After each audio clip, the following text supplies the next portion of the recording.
Hiring new people has nothing to do with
What's going on, everybody? Who 186 back again with the Overrated Podcast, episode 91. I am your co-host, Movie 186, and with me today is Traditionalist 101. As always, what's going on, man? Yeah, Traditionalist 101 is here. Traditionalist 101. Hold on to tradition, everyone, and let's get this show on the road. Don't take shit from bosses you don't respect. Amen to that. Amen to. Yeah, so I mean, obviously, we don't have to go through the whole conversation again because like I said, I don't think you want to broadcast that out loud, out live, but Yeah. You've been on vacation from your second job, and when I mean second job, this is your second job. Yes. and you get a phone call from the new guy in town. He got to swing his dick around and try to intimidate people, and he wants you to work full time and as a secondary job. That's crazy. Yeah, it's I mean, most likely somebody is probably gonna find out about this. Hopefully he doesn't see it, but it's it's one of those managers who think that they're above it all, and then they just want to put their foot down and try to pretty much act like as if they own your freaking soul. And that's not happening, man. That's not happening. I've had that feeling before. Trust me, I've had Yeah. that feeling before. But anyways, other than that, how's everything going with you? Other than that, I guess everything's been going okay. I actually bought a few comic books. One that you might be most of them you don't really care for. Like I bought. I know you don't care for this, but see if you know what this is. You recognize it? Yeah, it's interesting. Lost Planet. That's interesting because when I initially think of Lost Planet, I think about the 360. Right, and we'll talk about that later. We'll definitely talk about that later. Yeah. So I got that, and I got a couple more. I got I wanted to try this one out. Round trip to hell. That one just looks pretty good. I got a new Ninja Turtles, and I don't know if you remember crap, I forgot his name now. Crap.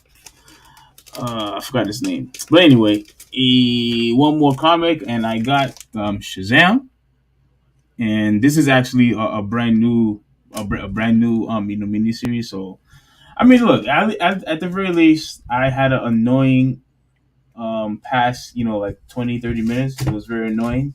But prior to that, I got, some good comics that I'm actually looking forward to read.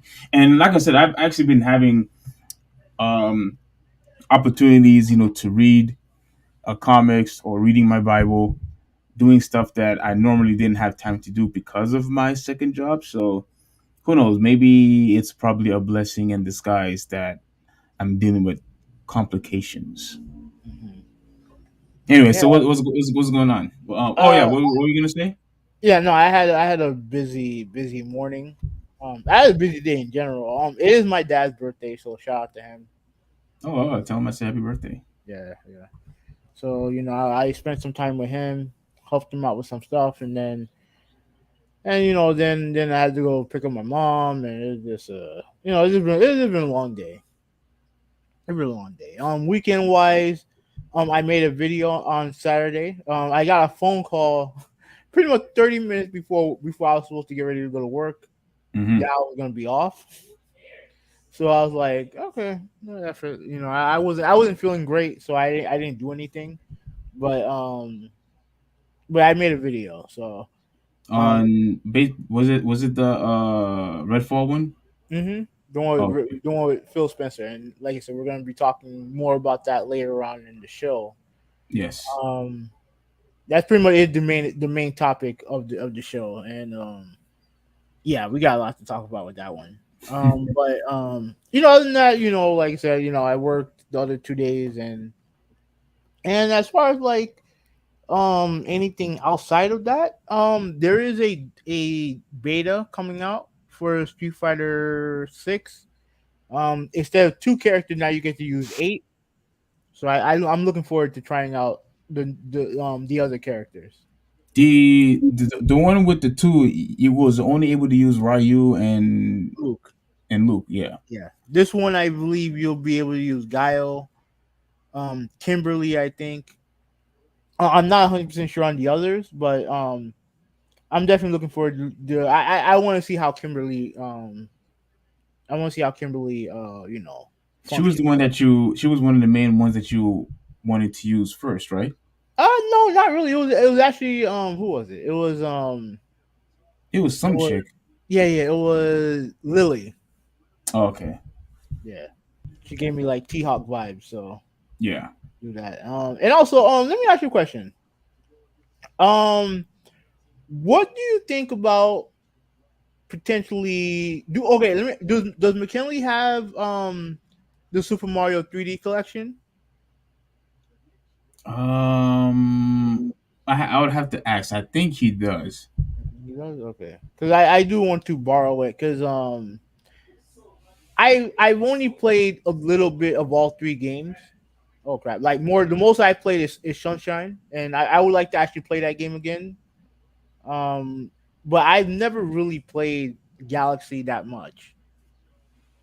That's the one game that I never really got to play. Hold on. What's going on here? Because you always talk about how all the hate that you've been giving the Mario franchise over the years. Now you're interested. What's going on here? Oh, because I've always I like Sunshine more than you do. You know what I mean? That's true, ain't that right? Okay. So I would like to try that again. Mario 64, I played a bit of that, so that does that I would just play One of that the just. greatest Mario games of all time. I mean, it's not better than three, but it's all right. But yeah, but Mario Galaxy is the one that I really haven't played all that much, and I've heard that's like the pinnacle of Mario games from what I've heard. Yeah, I mean Mario Galaxy is up there. Yeah. I wouldn't mind if people say that Mario Galaxy is the best one, but actually, you know what? Maybe it is. I would have to play it again, but I remember having so much fun playing that game. Yeah, So much fun playing that game. yeah, and I'm not spending like apparently I heard that the game is going up in price, and I'm, As I'm not. Yeah, well, yeah. If you want to go on eBay, yeah, people are raising up the price. Yes, yeah, and I'm but not. that's on Nintendo's fault for not for making it like a limited edition type of thing. Oh, that was the game that did that with. Yeah. That's so they only put a limited amount, and I do not understand why Nintendo would do such a thing. that's so stupid. It Yeah, you costs like it costs them no money to bring these games to to the Switch. Literally cost them no money. it doesn't cost them that much money. I mean, I don't necessarily I don't even think it was a remaster either. So what's the problem? Why are you only giving just a limited amount to the fan base, knowing how important Mario is, to your brand, knowing that Mario is a very popular, iconic, character? Why would you do that? I don't get Especially it. especially for a game like Sunshine, because at least you can say with Mario 64, I'm sure most Nintendo gamers played that game, right? And Mario Galaxy was on the Wii. Most people played that game. Mario Sunshine is one of those games that yes, a lot of people played it, but it was on a console that a lot of people didn't buy. What's going on, conspiracy agent? How you doing, bro? I know you're feeling I know you're feeling the burn too at work, bro. Like, just keep hope alive.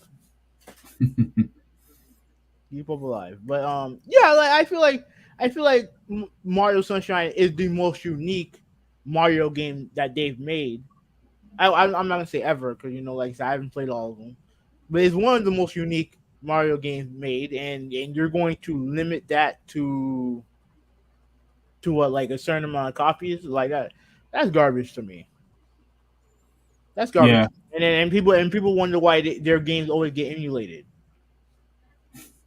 and like and that's why I love having conversations like that, especially when we had it recently with Dark, was with us. Yes. And I will constantly stand by that. If you don't want people to emulate your games and downloading your games, well, make your games available. And if you're not going to make them available, then don't complain when people start downloading your games. Say nothing. Just be quiet and get on with your business, and we will get on with ours. That's all I have to say. Yeah. So, all right. So before we talk about the main sports topic, which is NBA playoffs, right? Because the Heat playing right now, I think they're up by 7. And we'll talk about this here in a second. There is a couple of basketball news that we do need to cover, and I do have to pat myself on the back because the first two topics are stuff that I said was gonna happen, right? So I do have to pat myself on the back. All right, yeah, you get some credit. Okay, go ahead. All right. So first topic, we don't have to spend too much time on it, but I know you have something to say about it. Um, let's see. Let's go. Yeah, let's go entire screen. Okay, Mike Budenhozier gets fired. Let's wait for it to go up. Yeah, Mike Budenholzer gets fired. Now, if you guys remember um, when Miami eliminated Milwaukee, I said straight up that Budenholzer deserved to get fired. I I can't straight up said, remember. I can't remember why you said. No, but my bad, my bad for interrupting. Go ahead, go ahead. "Oh no, that's fine, that's fine." Okay, good job by Max Cruz. Oh yeah, like pretty much what I said was when he got completely outcoached by Eric Spoelstra, completely outcoached. Yeah, but Eric Sproles is one of the best in the league. That's fine. And isn't Budenholzer supposed to be? Not in the same league as Eric or Hey, Pop. I mean he has a Coach of the Year award. I mean Eric Spoelstra for some stupid reason doesn't have one. I'm still surprised that he still hasn't gotten one yet. It's all stupid because like Pat Riley's never won Executive of the Year, and Executive of the Year is an award that is rewarded to team for like executives when their teams do good. When they got LeBron James and Chris Bosh to come to Miami, right? You know who won Executive of the Year? Hmm. The Chicago Bulls. Oh, really? Yeah.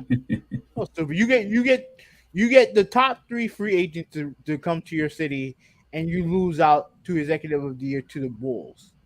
Oh, my bad. I want to make sure that all these ads that they put on here is not playing. Okay. Oh yeah, I know that feeling. That's such a huge nuisance for sure. Yeah. So Yeah, but yeah, I pretty much said that he deserved to get fired because like he got completely out coached. You you had multiple times where you had a timeout that you didn't use, and it was inexcusable, inexcusable. So let me read this. Let me read this. Hmm. The Milwaukee Bucks had fired coach Mike Budenhozier after the East top seed suffered a first round playoff loss to the Miami Heat. The decision to make this change was very difficult. Bucks GM John Holst said. Sorry about that. Um, yeah, where was I? Okay, Bud helped lead our team for 5 incredible seasons to the Bucks' first title in 50 years. And into an era of sustained success, we are grateful for the culture of winning and leadership that Bud helped create in Milwaukee. This is an opportunity for us to refocus and re-energize our efforts as we continue building towards our next championship season. Budenholzer had 2 years left on his deal worth approximately 16 million. The Bucks won 58 games under Budenholzer during the 2022-2023 season and entered the 2023 playoffs as the NBA's overall number one seed, but fell in the first series to the number 8. Wake up, achievers. You're making the most of every hour of your life, except the hours that you're. Stupid. To the All right, so they were as the number one NBA number one overall seed, but fell in the first round to the number 8 seed Miami Heat in 5 games, becoming only the sixth one seed in NBA history to lose to an 8 seed. Budenholzer is just the fourth coach in the past 50 seasons to lead his team to the NBA to the best record in the NBA and not return the following season, according to Elias Sports Bureau, joining Mike Brown, 2009-2010 Cavaliers, Phil Jackson, 97-98, and Pat Riley, 89-90 LA Lakers. Budenholzer's decision making during the Heat series came under question when the Bucks squandered double-digit leads in Game 4 and 5. In Game 5, Milwaukee had a pair of opportunities to win the game on the final possession of the fourth quarter and overtime, but Budenholzer elected not to use his final timeouts in either scenario. Budenholzer acknowledged after Game 5 that he should have called a timeout to advance the ball at the end of the fourth quarter, but he also did not call a timeout before the final possession in overtime, and the Bucks never got a final shot off before their season ended. All right, so let me see. Okay, let me read this part right here. I think this may have something to do with what you had to say, right? Out of Probably. respect, you got to let the coach make the adjustment. Antetokounmpo said after Game 5. At the end of the day, I wish I could have guarded Butler more. And then that's pretty much everything else is going about his everything else is just about kind of like this going on about his accomplishments. All right, so what do you have to say about this? Yeah. So, like how the article. Do you, go back to the part where. Oh, you left. Crap. Let me see if I No, no, no, remember. I can get. I can. I can where do you want me to go? All right. Go. Scroll down. Scroll down a little bit more. Uh-huh. Keep going. Can you hear me?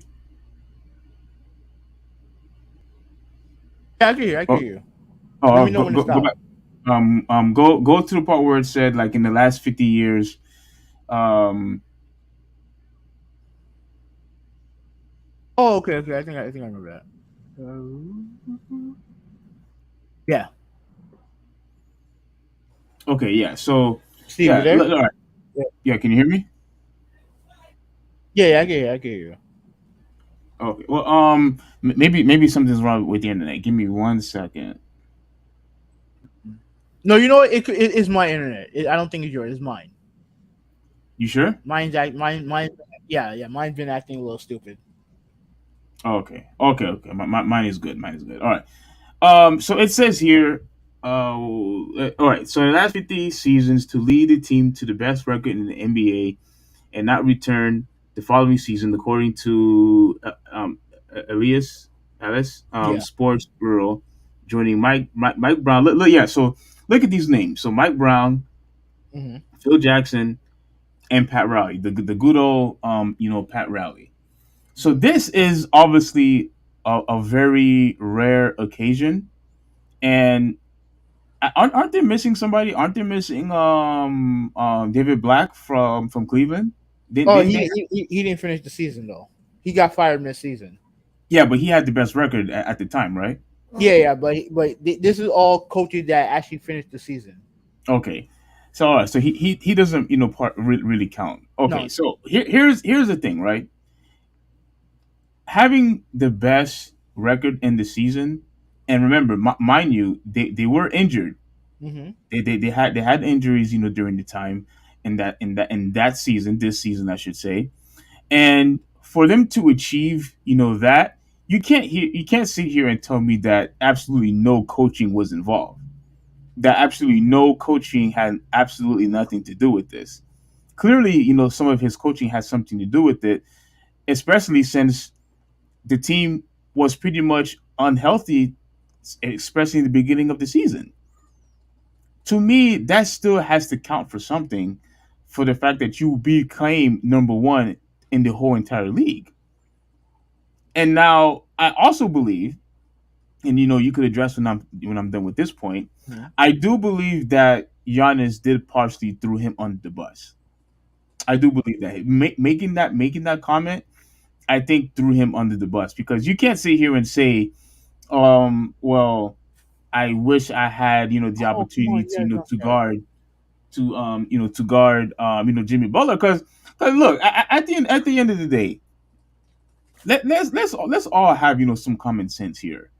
We've seen in the past of, like, for example, of LeBron guarding Derrick Rose. Mm-hmm. We've seen it Shut his happen. ass down. By the way, What happened? shut his ass down. By the way. Yeah. I'll definitely give you props. We've seen the exact same thing when Kawhi decided to guard Giannis. I don't know if you remember that Yeah, series yeah, when he yeah, was in Toronto. Yeah. yeah. Okay. We've seen this in the past multiple times, where one of the best players, defensive players, will guard the best offensive player in the opposing team.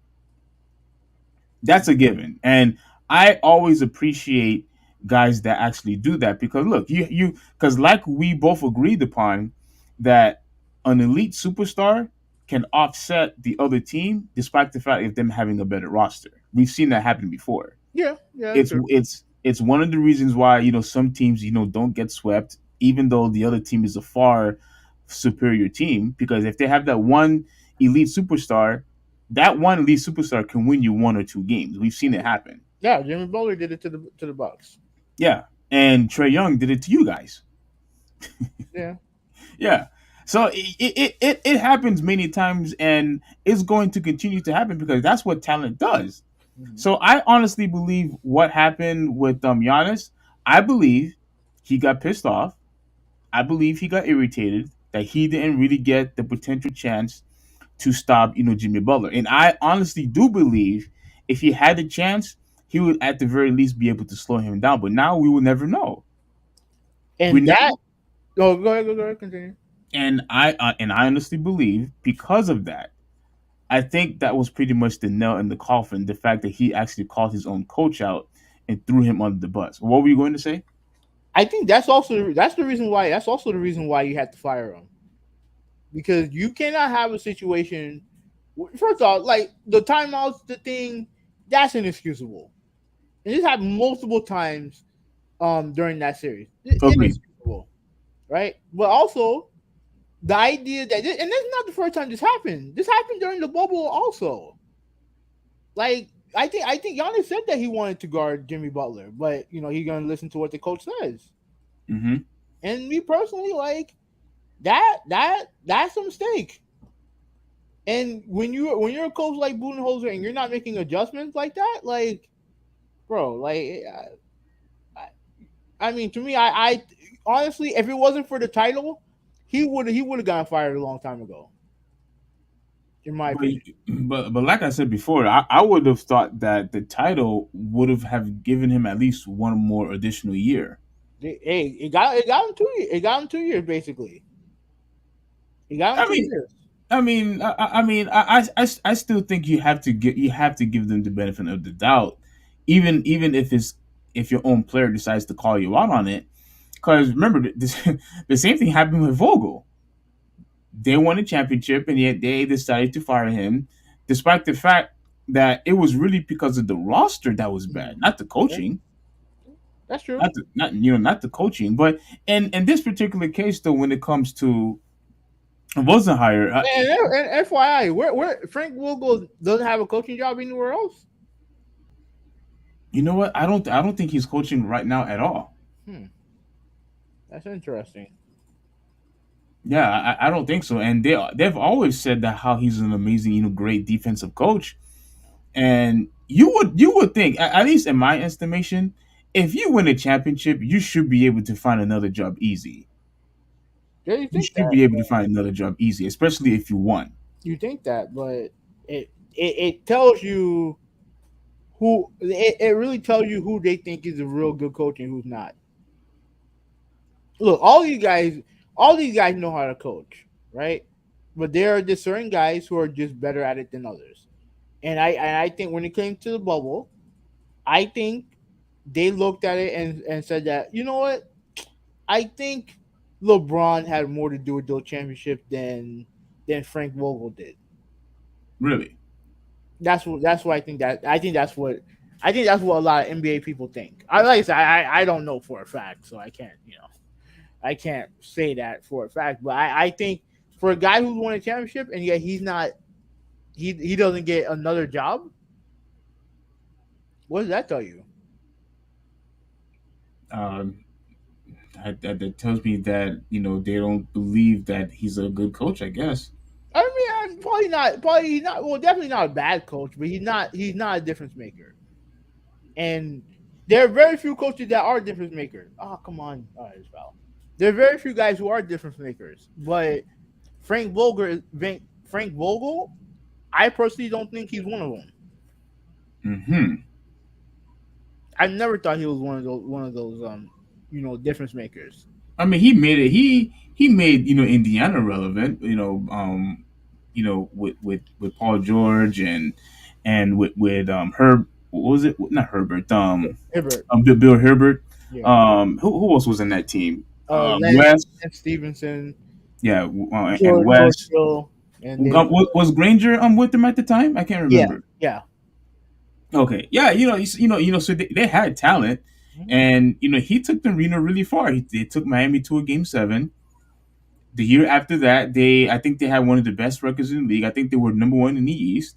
I And mean, they, but in the playoffs they got steamrolled by Miami in 6.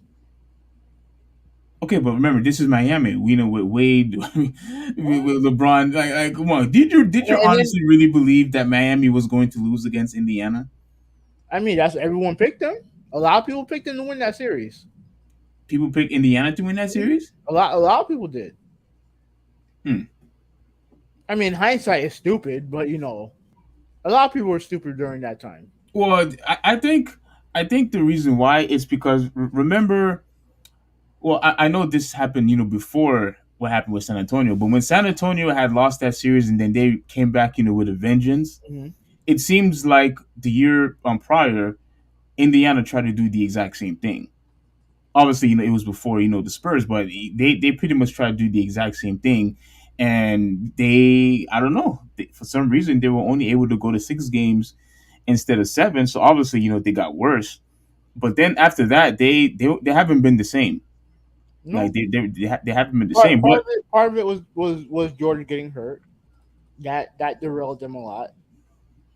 And I mean, there's only so far you can go with a team like Indiana, especially in this day and age with free agency and all the other stuff, right? And then once George got back healthy, they just weren't able to. One, he wanted to trade, he wanted out, Hmm. and he got out, and they weren't able to recover after that.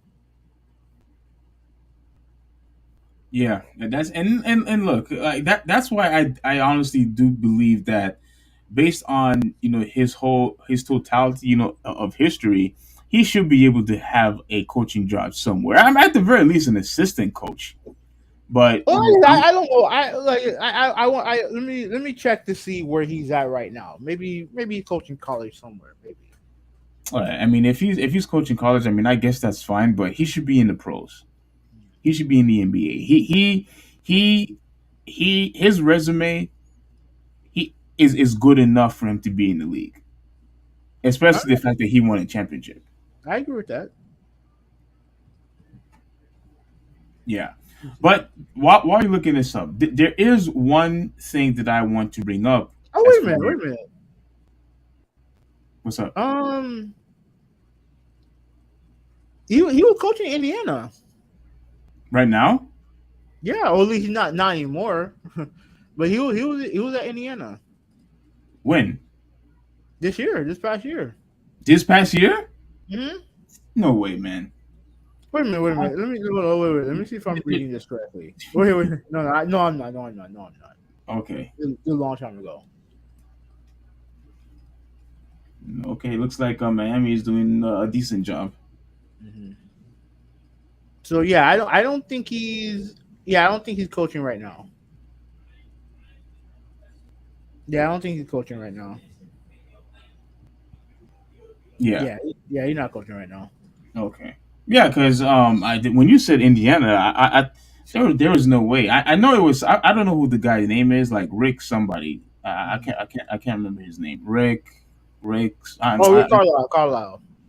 Yeah, that makes No, sense. not Carlisle. It was Rick. Crap, dude. Dude, I can't remember. No, Rick. it has to be Carlisle. No, it's not. I don't think so. Rick Carlisle for the no, I don't think it is. Rick, let me just look it up. Maybe like Rick Kelsey, something like that. Let me see.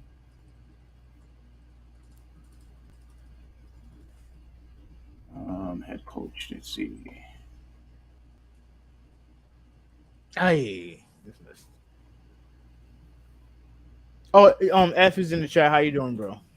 F, what's up, bro? Mhm.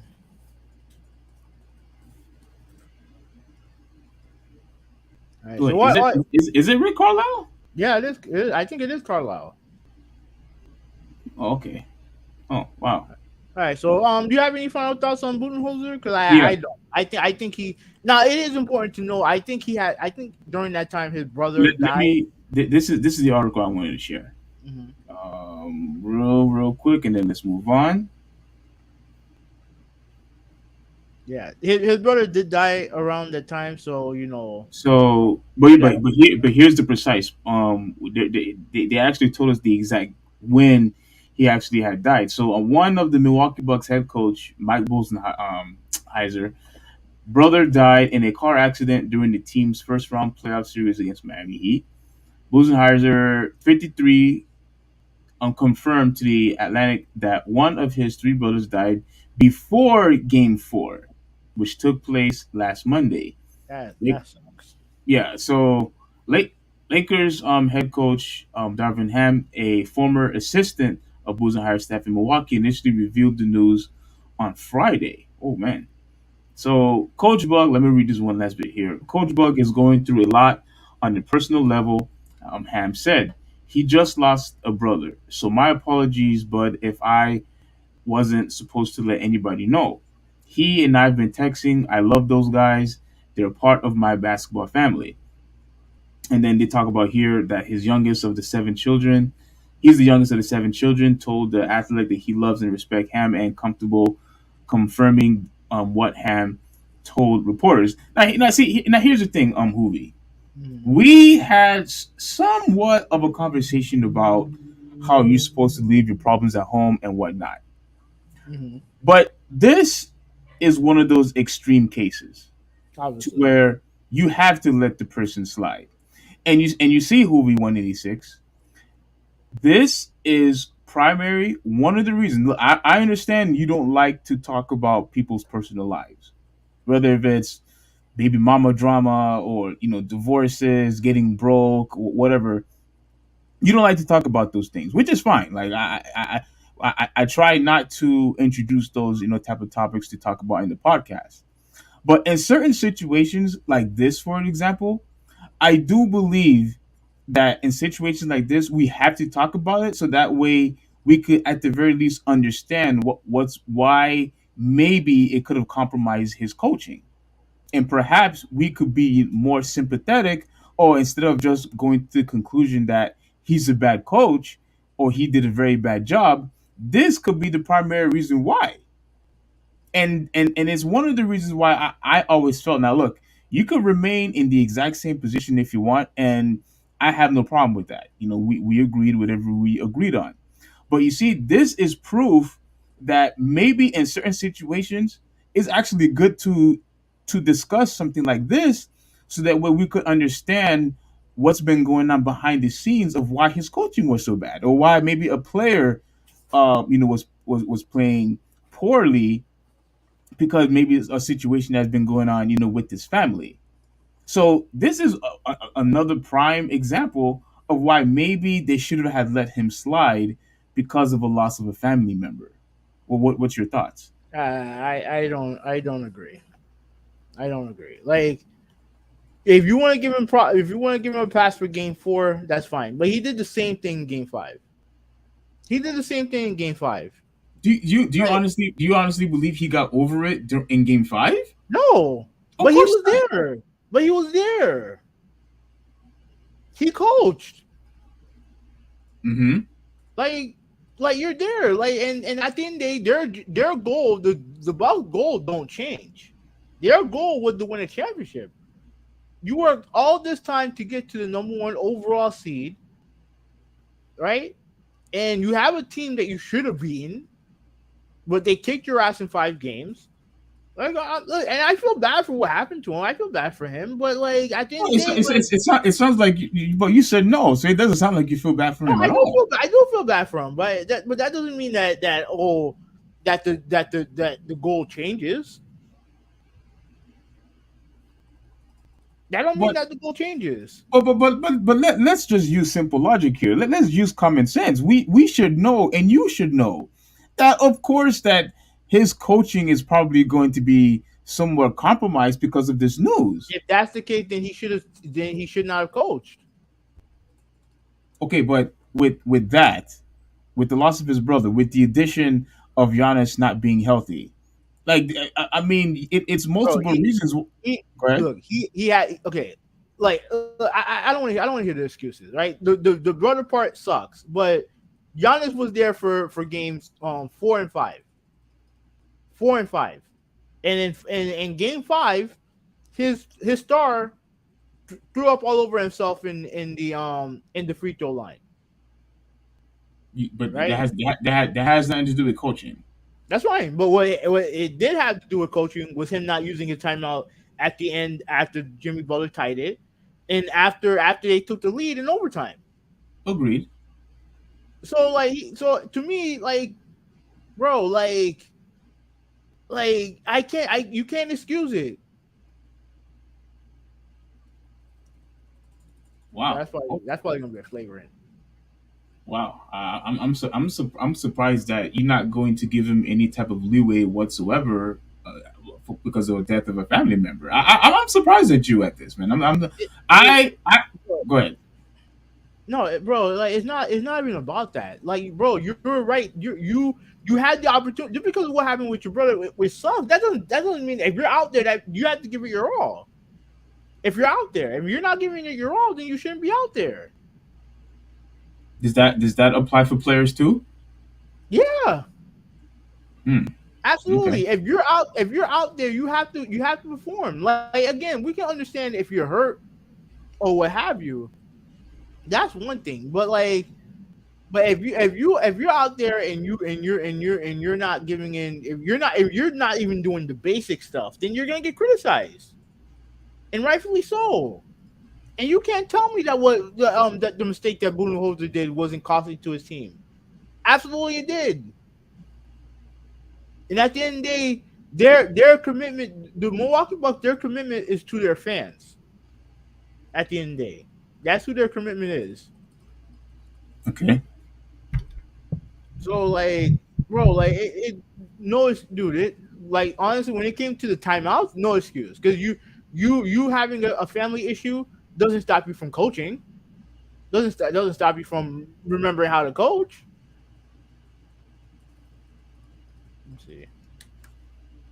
Conspiracy agent. He said that this reminded me of the Buster Douglas versus Mike Tyson fight. Douglas won. His mother recently died, and he gave it his all. Yeah, absolutely. And circumstances do matter. Also, circumstances do matter because like with Buster Douglas, and I remember seeing the 30 for 30 on it. Mm-hmm. No one expected him to win. No one expected him to win. So if he had gone in and lost to Tyson, everyone would have been fine because it would have been like, okay, we expected it. But no, he turned it into a situation. He turned it into pretty much the biggest moment in his life. You know what I'm saying? When you are a guy who's been at this for years, like Budenhozier, right? Like, bro, you need to know yourself. You need to know yourself, and if you're dealing with a difficult situation, you have to remove yourself from that situation. If you feel like you can't give it your all. Oh, good. Good call, foul. Good. It, Yeah. So yeah, if you're go ahead. no, you can finish, then I'll go. Yeah, if you're not gonna if you can't give it your all, then you have to remove yourself from the situation. Because at the end of the day, your situation, as much as it sucks for you, cannot affect the other guys on the team. Hmm. Can't affect. I'm sure. Like again, they're probably not dealing with the situation you're dealing with. But are you as a coach gonna have patience for one of those guys if they're struggling? No, you're gonna take them out the game. Or you're gonna take, or if it's like if it's a situation like with a role player, you're gonna remove him from the rotation. Period. And you might do it because hey, maybe you might need some time to think and get your head cleared. Yeah, but a coach can't do that. A coach cannot just be like, "All right, I'm assistant coach. You take over." Like, I don't see why not. A lot. I mean, the Boston Celtics did that all year with Joe Mazzulla. You know what I'm saying? Like it can happen. Like if a coach is dealing with a situation like, I mean, when they fire a coach, normally they'll have a an interim coach, maybe just an assistant, basically the top assistant normally would take over. yeah,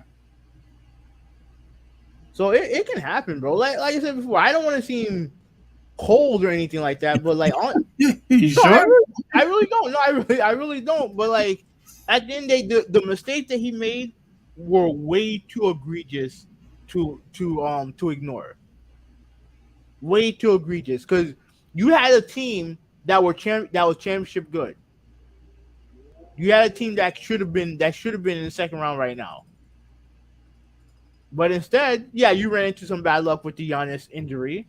But game 4 and 5, you had double-digit leads in the fourth quarter, and you instead of winning those games, you let Jimmy Butler go wild, right? You let Jimmy Butler go wild. You withheld multiple timeouts, and you didn't allow your best player to guard our best player. Hmm. I mean, okay. I mean, I guess. I mean, look, I understand what you're saying, and even I have to be consistent when I have always said that you have to leave, your problems at home. But I also do believe that in extreme cases like this, you probably should be everybody should probably be more sympathetic. And look, not everybody is the same. Not everyone Of course, is I agree with not that. not everyone is a Brett Favre where you could lose your dad and he could still go out there and perform. Not everyone is a Isaiah Thomas when he lost his sister. Yeah, You know what I'm saying? So it's hard, it's difficult, and don't forget you also have to put Giannis accountable too. I don't. I mean, If there's anybody who should be held accountable, like when it comes to like, he should absolutely be held accountable as well. He should be. yeah. But with that said, he in that game 5, he did have 38 points. I mean that's fine, but when you start being afraid, of the basketball, like as Yeah, if you did. Yeah, it was a grenade, and not take the challenge like you did in recent past, absolutely, having all that countdown, and you still went out there and you knocked down your free throws. absolutely. I agree. Regardless of all the trash talk in the media, and regardless of fans, egging you on, booing you, and then making a countdown, making fun of you, you still went out there and performed. I agree. You didn't do that this year. He didn't. So some of it has to be held. It's his responsibility to to make adjustments, and he needs to hit his free throws.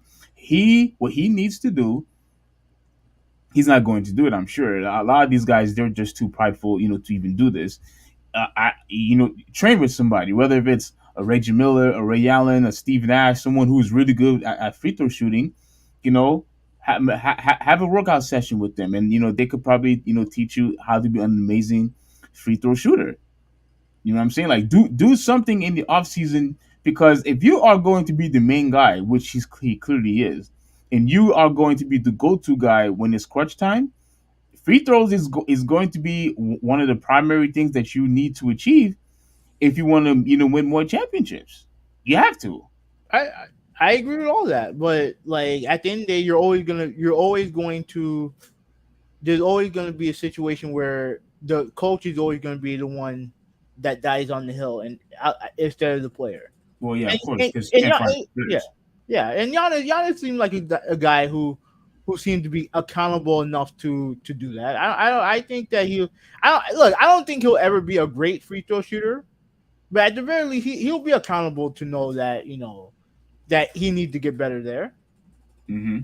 I don't think he's one of those type of player where he's too prideful to not get better. I think he has that. I think he absolutely has that type of work ethic in him. Okay. Yeah. So one last question. So what about the situation of, do you think it is necessary to cover some of these things, especially if it's during the same time of a playoff game, like a loss of a mother, or relationship problems and stuff like that? Now, do you see the importance of it? relationship problems? No. No, as far as relationship stuff, I'm talking about like what happened with if they were true, Mm-hmm. of what happened with Wiggins, like something like that extreme. If it's something that can be verified, yeah, sure. But the reason why I'm against talking about stuff like that is because I don't want this podcast to turn into fucking TMZ and gossip and all the other bullshit. That's not what I want. Okay, so I wish you had told me that prior, way before, because I have always thought that anything goes as long as it's a sports, as long as it's a sports figure. I thought that Yeah, anything goes. but the thing is that when it comes to the blogs and all the other stuff, there's always a whole bunch of weird shit going on, and you know how it is with athletes. They're always like, athletes are always going to be in the middle of it. They're always going to be a target for slander, Mm-hmm. especially in this day and age with social media and all the other stuff. So what I don't want to do is cover a topic, just cover a topic that has no relevance to it, that has no relevance to the sport itself. Oh, okay. You know what I'm saying? Like when it comes, what happened with Budenhozier's brother, that's relevant. It could explain why he struggled coaching games 4 and 5. But to me, it doesn't excuse it. If you're there, then you have to give it your all, because you owe it to your players at the end of the day. Right. If you're gonna be out there. Is Deco Drive the same way? Yeah. Yeah. Okay. So you don't want this podcast to be a TMZ. Oh, you know what? Now that you mentioned TMZ and Deco Drive, I guess I could understand why you don't want to talk about like drama that's outside of the sport. Yeah. If the athlete puts it out there, then yeah, that's fine. But if it's something like from a blog sphere or something like that. Like I don't want to talk about that. Which is probably one of the main reasons why ESPN won't ever cover it. Yeah, because You know, you can't verify if that stuff is true or not. yeah. That makes that makes a lot of sense because there were times where, dude, I'm telling you right now, there were times I was just confused when you don't want to talk about guys being broke or you don't want to talk about like drama issues like so. But It has go to ahead. be something. Yeah, it has to be something that is confirmed by the athlete or something like that. Because look at what happened with Delonte West, right? Oh my god, That's yeah. relevant because you see it. Hmm. Because you see it. Something that I hear from a blog, I ain't trying to read that because I don't know if it's true or not. Okay. All right. Yeah. So that makes sense. So, and that also goes for like what happened, with Kawhi's sister, right? Like that is something you wouldn't want to talk about either. No, I mean I wouldn't talk about it because I don't think it's interesting, but because like I said, like is Kawhi ever going to talk about it? You know what I mean? Yeah, he Like doesn't talk about anything. yeah, but that's more in line with something that could be that could be relevant, right? Like I'm talking about stuff like, oh, this guy cheating on this guy with this chick, and like that stuff. I don't want to hear that. I don't want to talk about that bullshit. Oh, okay, okay. That's fair. That's fair. That's fair. Yeah. Okay. All right. So let me read this one coming from Conspiracy Agent. Before we move on, Hmm. he said that use the moment of sorrow and turn it into a strength. I agree with that. Now again, not everyone can do that. You know what I mean? That's why, depending on the person, like, they have to be able to handle it the way that they can handle it. You know what I mean? Yeah. If you're out there working and yet your mind's not into it, man, you're just screwing over everyone else. Hmm. And you're not doing yourself any favors. Yeah, and conspiracy agent, like I do agree with you, and which is why when a player, like let's say, loses a family member, um a wife, a child, or something like that, and they are able to perform well, they always get like extra praise and such high acclaim for conquering that. You know what I'm saying? Like and it's going to be, and they're gonna be talking about that in sports media. You know what I'm saying? So yeah, I do agree with you, but not like I said just moments earlier. Not everybody could do exactly what Brett Favre did. Like not everybody could do what Buster Douglas did. Like not everybody is the same, and I think we have to take that into consideration that not everybody could do that.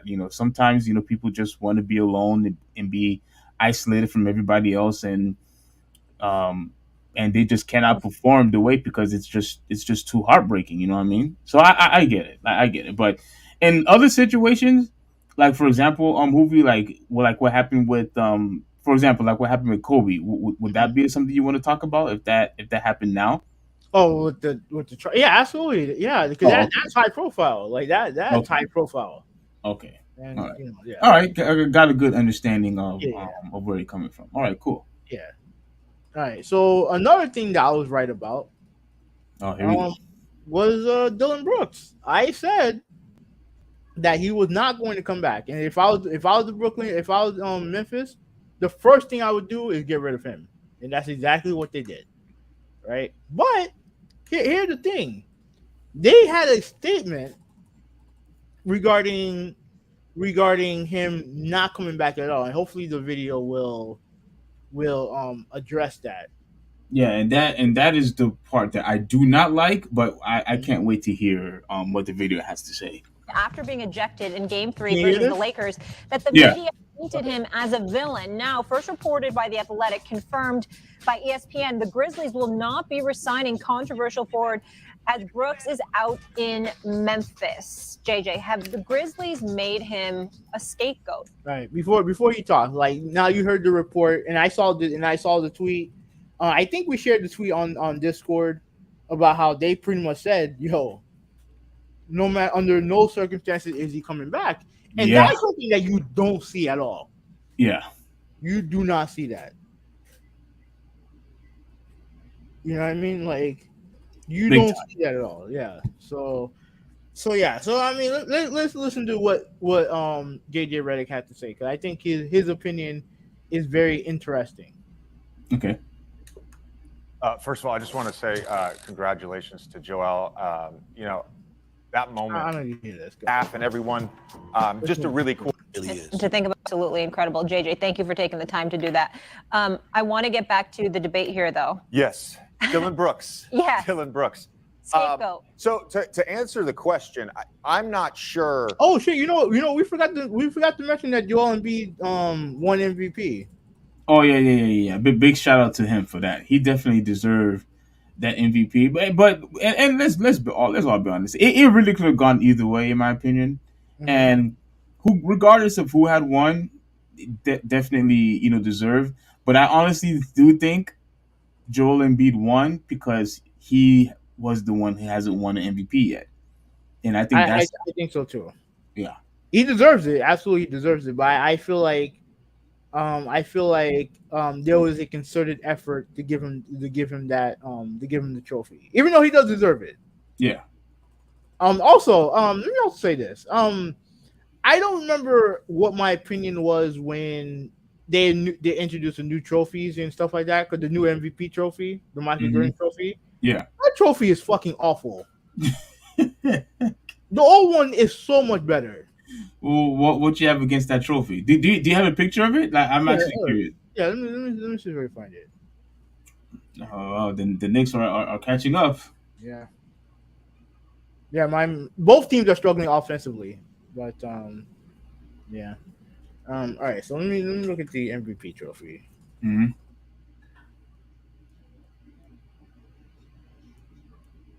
I mean, this thing, to me, honestly, it looks hideous. Wow, you really think it looks that bad? Okay.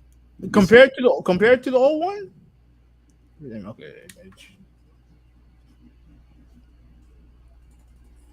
Okay, this is the new one. Mm-hmm. And I like the fact that it's named after Michael Jordan. I do. But they could have done something better than this.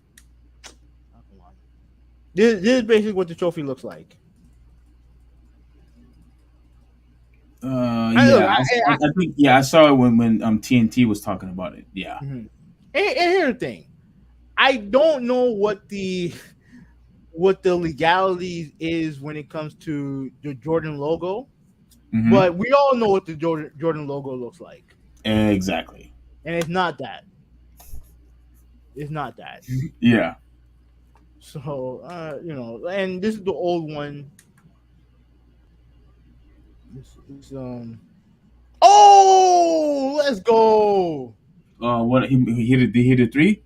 No, dunk. Massive. Oh, dunk, man. Yeah, I can't. Dang, man, missed it. Are you watching the game? Yeah, I'm watching it, but I didn't turn my head, so I missed it. But it's still a close game. It's still anybody's game right now. Yeah. But look, this is the Oh, come on. And this is the old trophy. It's a much better trophy. You think so? You don't think that trophy looks plain? It looks plain, but it looks better than the Jordan one. It looks much better than the Jordan one, in my opinion.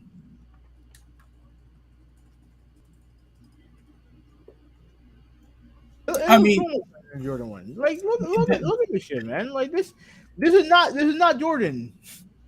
This is not Jordan.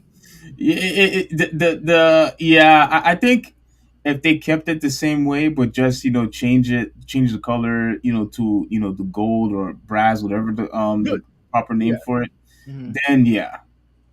The color doesn't bother me. The what bothers me is the logo, is the silhouette, the statue itself. That's not Jordan. Yeah. That could be anybody else. We know what the Jordan logo is. Yeah. I don't know. It's a little tangent. So, congratulations on Joel Embiid. And moving on to Brooks, right? So, before you continue, you said you wouldn't have mind if it was Giannis or Joker either. Yeah, I wouldn't mind. Okay. I honestly, if it wasn't for the series, if it wasn't for the Heat series, I probably would have. My pick would have probably been Giannis. Oh, so you're gonna use the playoffs against him? Yeah, I kind of have to. But it's a regular season trophy. That's true. That's true. Yeah, no, I'll probably stick with Giannis. You know, I'll stick with Okay. Giannis. Right. Okay. But here's Dylan Brooks. I mean, That here's the Dylan. Grizzlies are making Dillon Brooks the scapegoat, but whoever put that language and approved that language in the tweet, yeah, that person wants to make Dillon Brooks the scapegoat. The reality is the Grizzlies have other problems besides Dillon Brooks. And whether they choose to bring him back or don't choose, or whatever it may be, I can't remember a time in my now 17 years, either being in the NBA or covering the NBA, where we're in the second Brooks the scapegoat. The reality is the Grizzlies have other problems besides Dillon Brooks. And whether they choose to bring him back or don't choose, or whatever it may be, I can't remember a time in my now 17 years, either being in the NBA or covering the NBA, where we're in the second round of the playoffs, the day of a game where two of the greatest players ever are getting ready to square off, and we're just tweeting out things for engagement. Like, is that where we're at? Is that where actually, you know what? I'd be willing to bet that language didn't come from the Grizzlies. Look, this is the problem. Right? It's agenda-driven media. I have a problem with it. The reality is Dillon Brooks hurts them offensively. If you want to go in another direction, that's fine. That is fine. Do the antics, did that hurt them? I actually don't know. I don't know how much that hurt them. There's other problems in roster construction, guys being out. Like there's other issues besides Dillon Brooks and him poking a bear. The entire culture around that team has changed a lot in the last 2 years. I actually remember this. When I was in the bubble, there were two teams. I'm only going to leave this part because he gives credit to the Miami Heat. Right? So that's the only reason why I'm leaving this part. Oh, What okay. if you could do SEO And then just like that, smarter and faster? With Wix, you can edit your meta tags page by page for all FU written on their forehead, walking around. You see them at the hotel, you see them at practice, you see them at games. There were two teams that I was like, oh, these guys actually want to be here. And it was the Memphis Grizzlies and the Miami Heat. Okay. Everything else is irrelevant. Now, Okay. what do you think about the idea that Dillon Brooks has been scapegoated? I actually like that reason because look, we have to be consistent here. Well, maybe me because you didn't really. Well, yeah, you didn't really. You gave the excuse that Giannis played the other games. To me, John Morant wasn't healthy.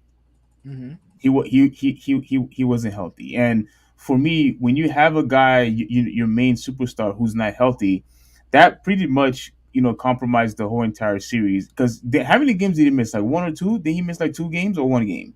I think he missed one. Okay, he missed one. I can't remember if they lost or if they won that game.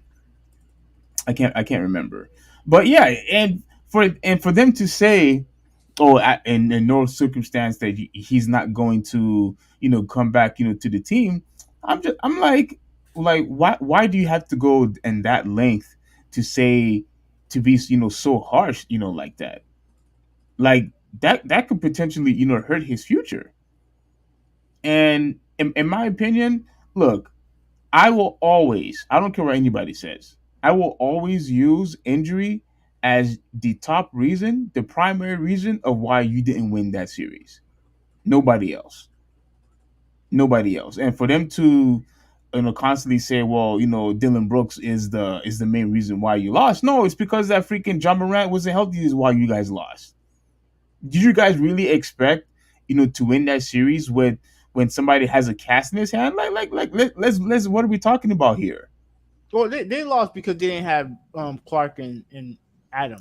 And Adams, look, okay, that's again injuries. The only reason why I'm not adding them is because like they weren't there, since day one. Like we knew that they weren't going to be able to play. Yeah. But in addition to John Morant being hurt, like they was not going to win that series anymore. They weren't going to win that series anymore. If you truly solely believe that you guys think that it's Dillon Brooks is responsible for losing that series, like you got to be kidding. You don't know. You obviously wasn't watching the game. You obviously wasn't taking into account that health wise, there was no way that they were going to win that series. It wasn't going to happen. Now, if I honestly believe if Ja Morant never got hurt, they had a really good chance of taking it to a game 7 and see what would have happened. But once he got hurt, I knew the series was over. Now, what do you have to say? No, he absolutely was used as a scapegoat, but I'm not gonna feel sorry for him. Not even a little bit. Like, first of all, here's the thing: when you poke bears and then you don't back it up, then you're just hurting your team. And then, furthermore, you play like ass. You didn't play well. You know what I mean? Like, yeah, I mean, it may not. They probably didn't want to make it so public. I mean, from what I heard, they tried to re-sign him multiple times during the year, and he said that he was looking for a bigger deal and looking for a bigger role. And I mean, that's cute and all, but now you were pretty much exposed as a fraud. And now, if it hurts, what hurt his future. You mentioned that. You know what hurt his future? All those bricks that he was shooting hurt his future. Okay. You know what I'm saying? Like, and I'm sorry, man. I don't feel bad for guys who talk the talk, can't walk the walk, and when it's time to face the music, they hide. I don't feel bad for players like him. Yeah. He got what he deserved. Like JJ Redick mentioned something about, we have, obviously he's referring to Lakers and Warriors. We have two of the greatest players going one-on-one, and then we had this as a headline. Yeah, because that's what Dillon Brooks wanted. All that talking he was doing, this is what he wanted. And that's what he got. Don't write checks that your ass can't cash. That simple. Yeah, you know what? Because I even said something, down those lines of, if you are going, like you said, if you're going to poke the bear, if you're going to, start instigating stuff, you better back it up. You have to back it up because, like I said before, now you're just distracted of just trying to get a reaction out of LeBron James instead of actually trying to produce. Mm-hmm. For goodness sakes, like in game 1, I think he had like 15 points. Game 2, I think it was 12. Then he had 7. In overtime, he only scored 11. In overtime. Man, bro, let me tell you something, man. And after that, 8 points. After that, 10 points. He didn't do anything. And I'm telling you, man, like from what I watched a lot of Dillon Brooks videos, right? Bro, like there's so many people saying that that his shot selection hurts their team. Actively hurts their team because he thinks he's better than what he really is. Okay. I didn't hear that. Yeah. But he's a good defender. He absolutely is a good defender. But offensively, he hurts that team a lot with his poor shot selection. Yeah. And honestly, I don't feel bad for the guy. I simply don't. To me, I think he just made everyone look like a fool, and I forgot who the guy was, but he was pretty much saying how oh, you guys attacking Dillon Brooks, but yet all the stuff that that Ja Morant has been doing. Oh, he's still going to be remain in the team. I forgot who said that. I think I heard the same thing, but I forgot.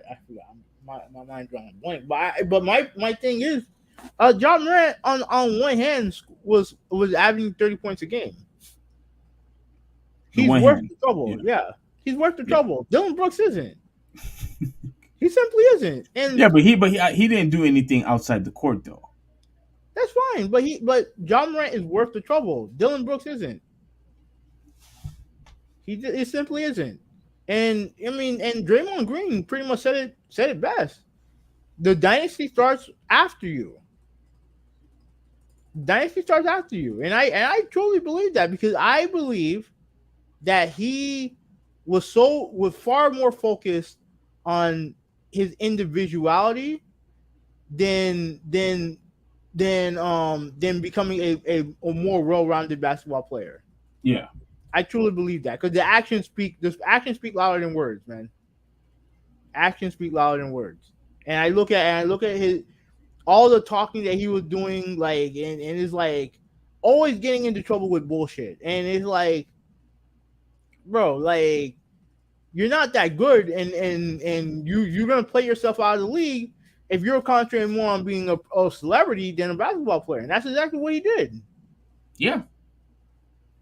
I don't feel bad for that dude. Yeah. So, look, if you're gonna talk trash, make sure you back it up. If you don't back it up, then, like I said, you made yourself look like a fool, and you made the whole organization look like a fool. And I mean, I don't really necessarily feel bad for him because he asked for this. He asked to be the villain, but I don't necessarily believe that it's his career is over. I do think he will be able to find another team. He just won't be able to get a good contract. At least I don't think he will. Not averaging 10 points in the playoffs. No, I wouldn't give him a big deal based on that performance. Absolutely not. He's gonna have to prove it. Right. All right. So Miami won this game. Yeah, Miami. I mean, I'm actually surprised that that the New York Knicks didn't try to get a good run. It looks like they were trying, but man, Miami. Well, what happened? They couldn't grab a rebound. That's the problem. They couldn't grab a rebound. My goodness, bro. Yeah, they couldn't grab a rebound. And so you're gonna F had asked if you needed a. Okay, well, let's read the first comment. Bigfoot MVP for Bigfoot, and he asked the question: if you needed a fifth player, Lance Stevenson, Dillon Brooks, or Patrick Beverly, pick one. I'm picking Lance Stevenson. You picking Lance Stevenson? Mm-hmm. I'm picking Patrick Beverly. Your obsession over that dude is weird. Listen. When you have a guy that could actually play great defense and he wants to guard the best player, look, I have to give him props for that, man. I have to give him props. And critical drop was going on, bro. Like, and I agree. What's going on? Critical drop. Miami would have swept New York if Butler played game 2. Heck, even if Hero played game 2. Yeah, Miami's a better team. So Miami's pretty much on the verge of winning this game, and they will win this series in 5 games. And this is one of the reasons why I believe what I said about Jimmy Butler was true. If Jimmy Butler had played like this, Miami Heat should have been on the 4th seed. Not, and they should have been above the Brooklyn Nets and the Cavaliers, for that matter. Look where they are. There's absolutely no way you expect me to believe that this Miami Heat team with an awesome coach is not better than New York or the Brooklyn Nets or the Cavs just because of their seeding. Come on, man. I'm trying to tell you, bro. They would have had a much better season overall if Jimmy Butler played like this. But they're still making it far. The Nets and the Cavs are at home, and Miami's still in the playoffs, leading in the series. So look, props to Jimmy Butler, man. And the fact that they could do this without Hero, my gosh, bro. That's just amazing.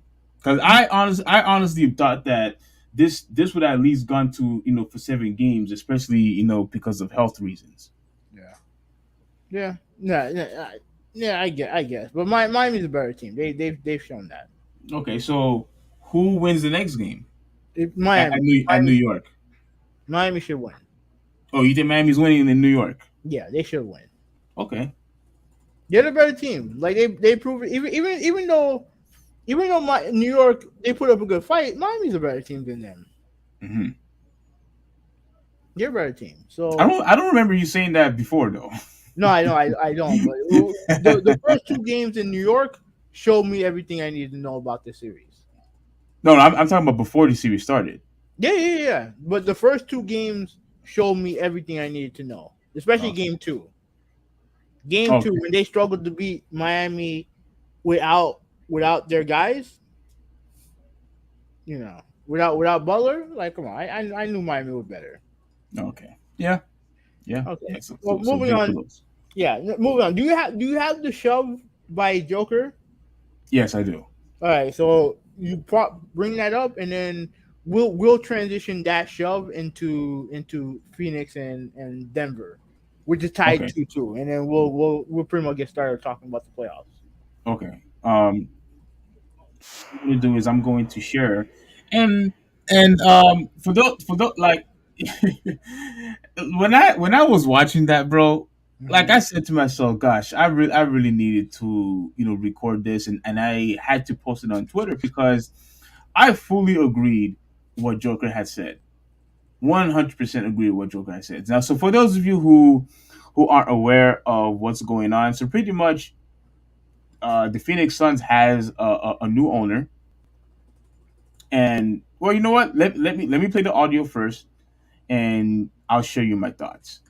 So this is the moment where can I put it on full screen? Will that be a problem? Yeah, no, you're good. You're good. All right. Yeah, I'm still not really sure what happened. I haven't seen a video of it. Yeah, I dude, I love this dude's response. I love his response. So let's see what he says. Mm-hmm. I think it's crazy that Nicole got technical foul in the situation. He's going to get the ball. Can you hear it? Yeah, I can hear it. Like he wants to be a part of the game. Just give the ball up, man. You know what I mean? And they deemed Nicola doing something that was excessive, I guess, and they gave him the tech. But I still don't really understand it. I think the fans, the owner of the Suns, can make a difference. I don't give a shit. I really don't care. The fan put the hand on me first, so I thought the league's supposed to protect us or whatever. So, but maybe I'm wrong. So we will see. Did you happen to know who the fan was? He's a fan of. He's a no. I know who he is, but he's a fan, isn't he? He's a sitting Phoenix Suns owner. Sitting on the courts, and he's a fan, isn't he? That doesn't mean that he's a. So whoever it is, and he's a fan, he cannot influence the game by holding the ball. Man was here with them for 5 years. Now, mind you. Hard to believe he'll be all right, so they're showing the play, right? Yeah. Building and not see his smiling face as Phoenix turns it over. Now, boy, Jokic, a little bit of contact. Boy, that potentially could. A little upset about that, and both teams will go to their respective benches. This is another angle. See a Kobe landing. That's what See? happened there. Jokic, boy, trying to rip it away from Matt Ishby, and then a little shove. Oh, wow, boy. Man, it's Tom Izzo, so he's unafraid, I'm sure. First of all, he flopped. Yes, he did. And you know what's funny? Yeah. I remember when they were talking about this on TNT, right? Mm-hmm. They brought up a name that I completely forgot. Vlade Divac. Uh-huh. And Vlade Divac was known. One, he was a skillful big man, but he was known for one specific thing. You want to know what that is? What's that? Flopping. Ever since he got into the league, he like people around the league knew him to be a flopper. Mm-hmm. And last time I checked, Vlade Divac came into the league in what, 1990?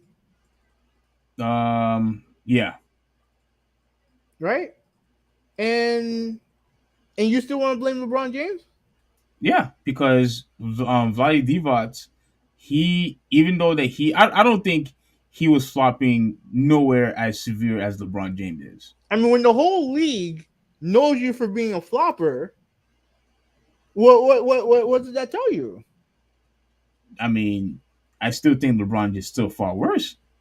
And there's other guys too, like James Harden flops, Trae Young he flops. I mean, there's plenty of guys, but LeBron James, that dude, he's like the king of flop. You pointed him to be number one when it's been going on in the league for years. Okay, but I think LeBron James started that trend. Oh, what 15, 20 years before Vlade Divac? Yes. Absolutely.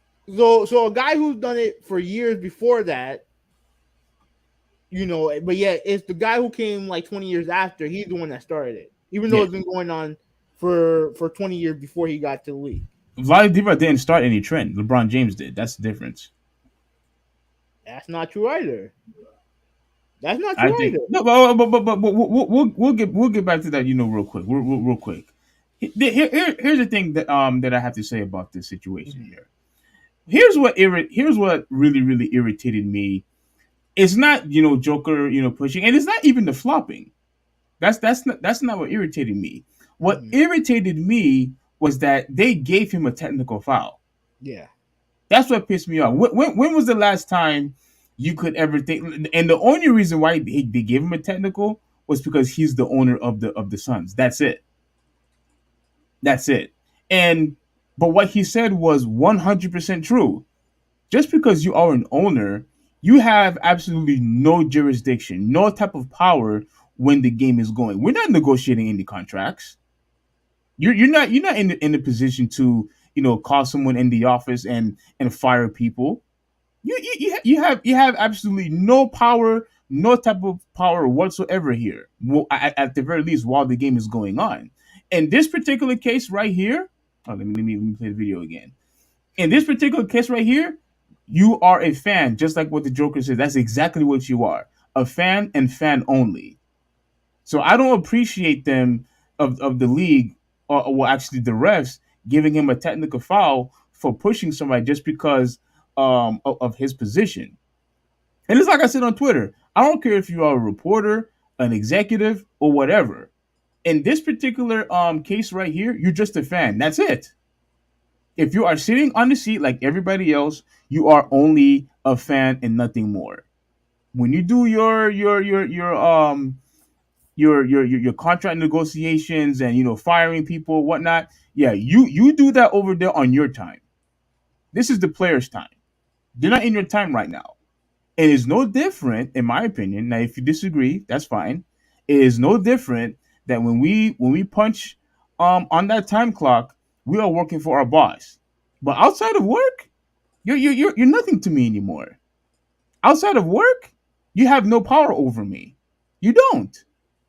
You're just another person. But once it's time to work, yes, you have power over me. I have to submit to your authority. But once we're out of work, that's it. And I believe they should treat that owner the exact same way like everybody else. Now, go ahead. What's your thoughts? Joker is lucky he only got a technical. He's lucky he only got a technical. Lucky? Mm-hmm. Why? Mainly because I think what they could have gotten him on is inciting a riot. Like going to the stands and pushing, even though I'll use that term loosely, pushing a fan. Because even if you push him, you don't know what the other fans are going to react to. Because all they see is the guy moving backwards, falling down. That's all they see. Right? That's all they see. And then they see Joker, trying to grab the ball, viciously. Which is what he's supposed to do. Because I forgot who, I think Keyshawn Johnson has said this earlier this morning. Mm-hmm. This isn't the MLB where the fan could keep the ball.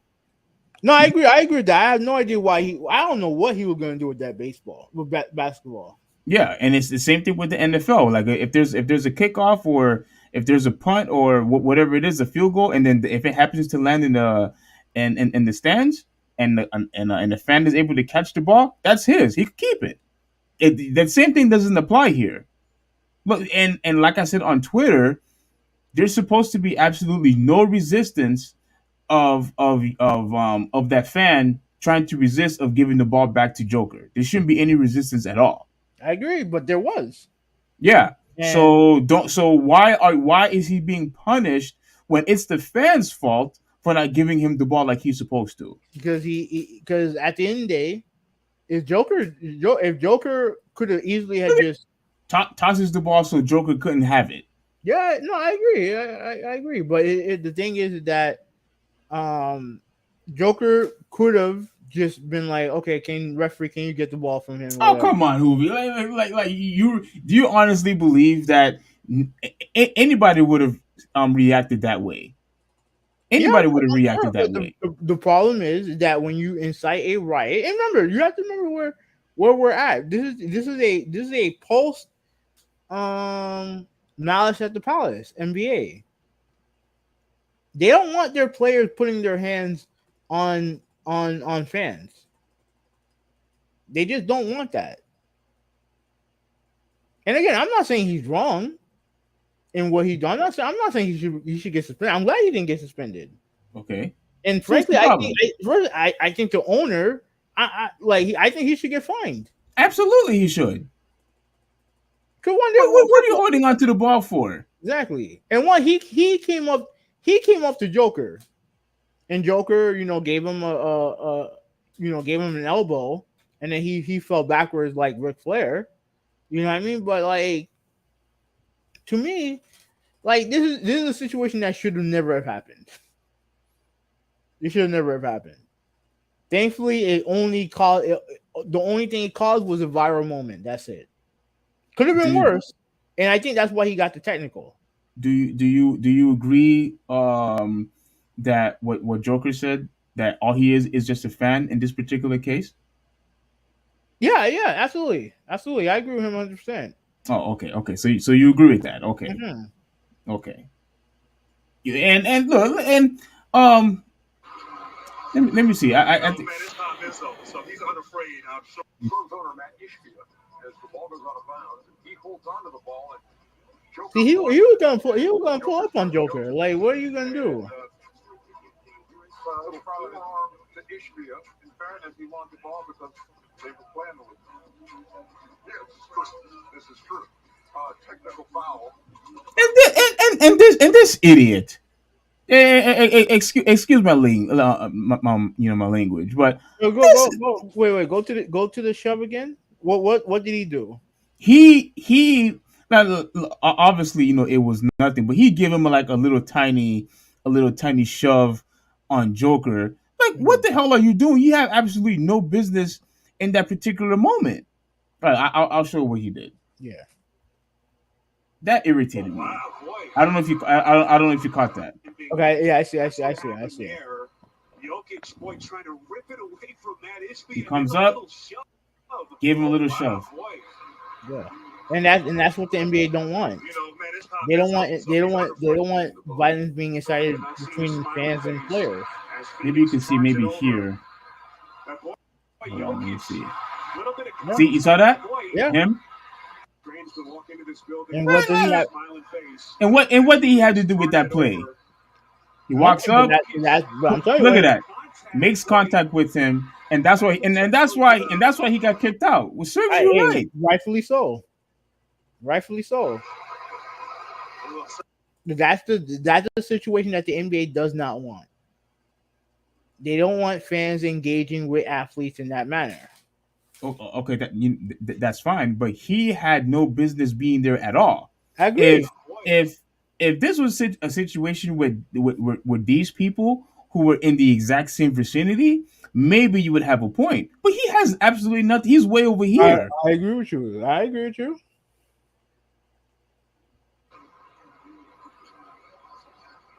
Man, it's Tom Izzo, so he's unafraid. Yeah, so that was also the other thing that irritated me. I forgot to address that on Twitter, but I'm glad that the league kicked him out. I don't care if it was just a flick of a finger. Kick the dude out. I agree with that. No, keep your hands away from the athlete. And he's an opportunist. I don't know who he is. I think they addressed his name, but I don't care who he is. I'm just glad that they got rid of him, and hopefully he's banned for a while. I would ban him for life. Yeah, get out of here, dude. What? I do it, Hoovy. I'm sorry. I just don't understand what in the world would entice him to just go there and let me just give Joker a quick shove. Like, yeah, it's just fans behaving badly. Like, when you have entitlement, that's what happens. Yeah. So you do you agree that that this is pretty much like well, you don't have to agree, but I just believe that what the owner did, it was dumb. Bro, like, what are you cradling the basketball for? You know what I mean? What's the point? Yeah, like, there was. Really I also think Joker should not have gone after the ball in that spot. It's right because at the end of the day, you're only asking for trouble. And he got lucky. He got lucky. He got lucky. He only got technical. And to be honest with you, it helped him with his point average. No. Phoenix got the point. My bad. I mean, I think they that dude scored 53 points in that game. That's crazy. Yeah, I think in the before that he had I think 17 rebounds and 17 assists. Mm-hmm. Oh my gosh, bro! Look, I could understand why some people would say that he's probably the best player in the league. Having numbers like that. I mean, would you say that he is? I feel like he's the most unstoppable player in the league. Isn't that the same thing? No. But I guess you could say so. But the thing is that he doesn't play. He's not that great of a defender. Yeah, that's true too. Yeah. Yeah. Like me personally, I just feel like it was much to do about nothing at the end of the day, and so it was like, Joker got lucky that he only got technical. The owner got lucky that he should. Personally, I think he should have gotten fined. I don't know if he got fined, but he should have gotten fined. Absolutely. And that fan who tried to push oh my gosh. Joker, Yeah. hopefully he gets a lifetime ban.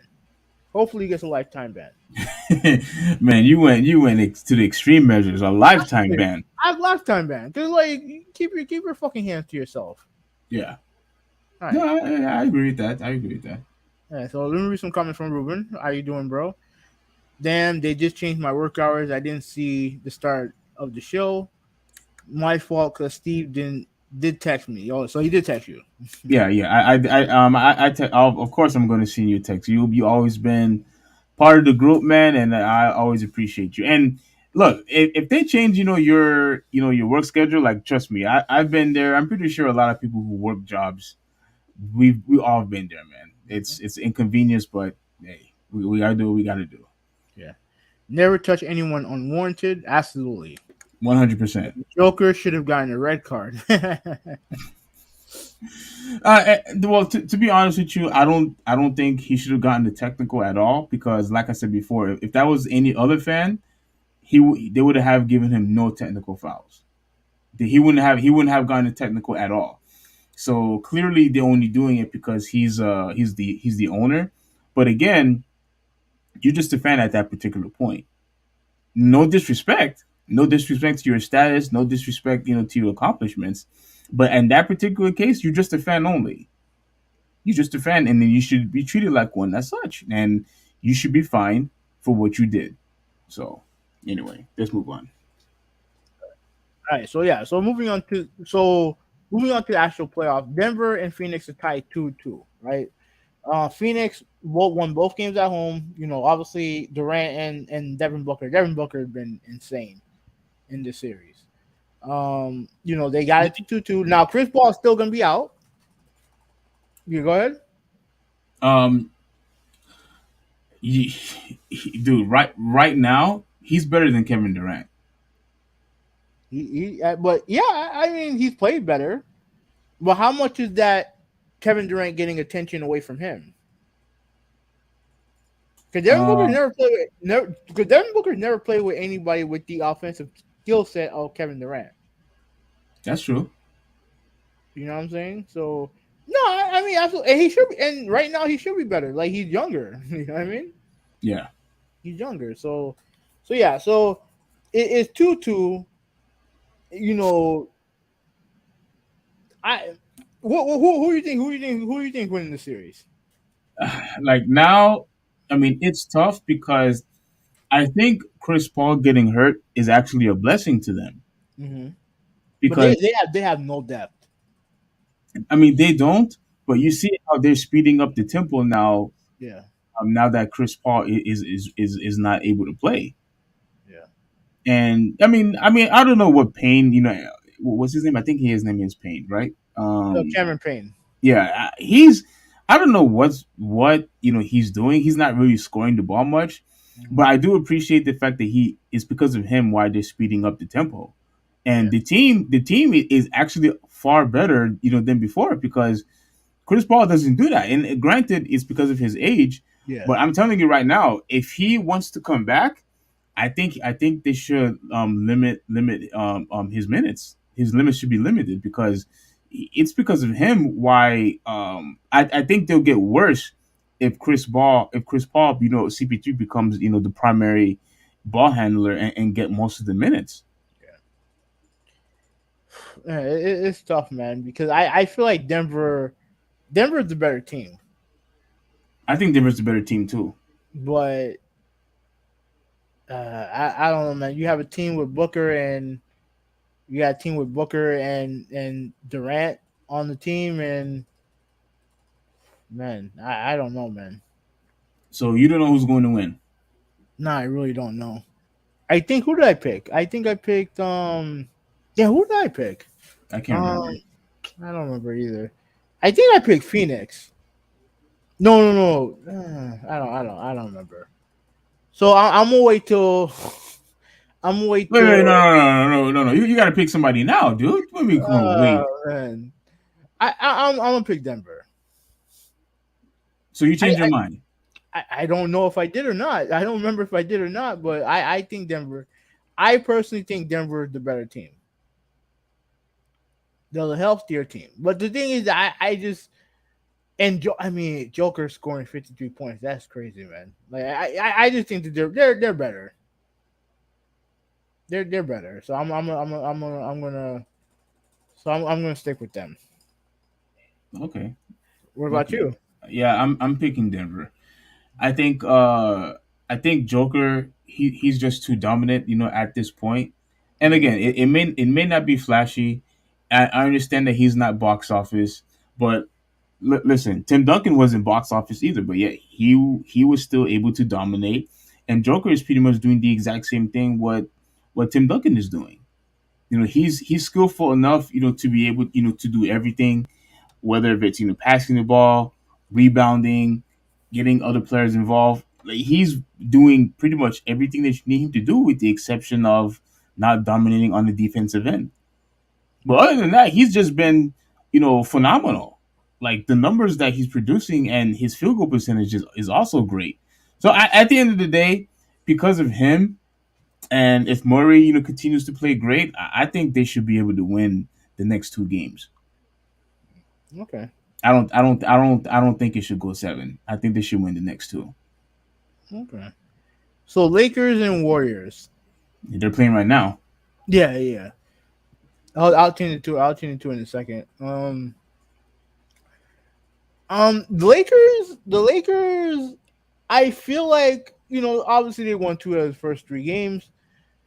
I just feel like right now, man, they're just playing better than the Warriors. A lot better than the Warriors. And it's really because of Anthony Davis. Like, Anthony Davis is like altering the Warriors' chance of making it to the basket. Mm-hmm. And it seems like what Anthony Davis is also doing is that he not only is he scoring, but he's making it very impactful. Yeah. You know what I'm saying? Like, he's like, what's the word? He's like intimidating, the opposing team. Yeah. You know what I'm saying? Like, it's not just him, just scoring, willy-nilly. Like, he's making a huge impact. He's rebounding the ball. He's playing defense. So when now that they are actually respecting your game and respecting your defense, yeah, of course it's going to pretty much alternate everything for the Golden State Warriors. But I honestly also do believe that I don't think Anthony Davis and LeBron James could keep this up. Like, I think if this goes to like 7 games, I don't see them winning. I don't see them winning. Like, I think they have to beat the Warriors as quickly as possible in order for them to advance. Man, I just feel like they're a bigger team, and I feel like their role players are playing better. And if you don't get a dominant game from Steph and Clay, then I just don't. And then Jordan Poole, like, my goodness, what's going on with him? That dude is just unable to finish. Every time he goes, for a layup, he freaking misses all the time. Like, I don't know what his problem is. I really don't. I have no idea what's his issue. He just cannot finish. But he's the him and Wiggins are the X factor. Like they have to play well in order for the team to win. Absolutely. So I mean, we'll see, man. Because like they got their asses kicked game 3. Yeah. And the game was close until late in the second quarter when the Lakers went on the run and they ain't look back. Yeah, but also they also keep in mind that Draymond Green also played poorly too. Yeah. Guy only had 2 points. Yeah. So 2 points and I think only 2 rebounds. Like that's unexcusable. Like you have to Draymond Green has to score at the very least, like 12, to 15 points, in my opinion. Mm-hmm. And Wiggins, he needs to go into the upper 20. Like they gave you a good contract. Like come on, dude. Like you scoring 16 points is not enough. You need to go in the 20, the 25 mark. In my opinion. No. I don't think that's asking for much. Go ahead. And I think I picked the Warriors in the series. But honestly, I feel like the Lakers been overall the better team. Yeah, right now the Lakers looks like they are the best team in the West. No, I think Denver is. I feel like Denver is. I feel like Denver is so deep, and the game that they lost have all been close, fairly close games. You know what I mean? Yeah, and Kevin Durant and Booker had to like freaking score like 30, 40 points each. Yeah. That's insane, man. That's just like completely insane. But look, I hope the Warriors win. I really want Steph Curry to win another ring. That would be so awesome, for him to win another ring. But if Anthony Davis is going to have games like this, actually no, he's been having all this up and down. Yeah. He's not consistent, which is why I could never consider him being one of the the top guys in the league if you're inconsistent. Yeah, but I don't like that trend either. You gotta be consistent. At least with scoring the ball. Like, I mean, defensively, obviously you be consistent defensively, but there's no reason why one game you get 30 and the next game you get like 13. Like, there's no excuse for that. Yeah. And props to him for having a really good game. Like he had like 13 rebounds, 25 points. Yeah. So great for him. And look, he is the primary reason why the Lakers is up right now. Yeah. He's the primary reason. So I do believe the only way that the Warriors could win is if Wiggins and Poole also have a good game with the addition of Steph and Clay. Yeah. And if they could wear the Lakers down, they should be able to win this series in 7. I can see your point. We kind of talked about Miami and New York. Miami's winning the series. The reason why I want them to go 5, to win in 5, is so that they can get some rest. Because Jimmy Butler, I think his ankle's still bothering him.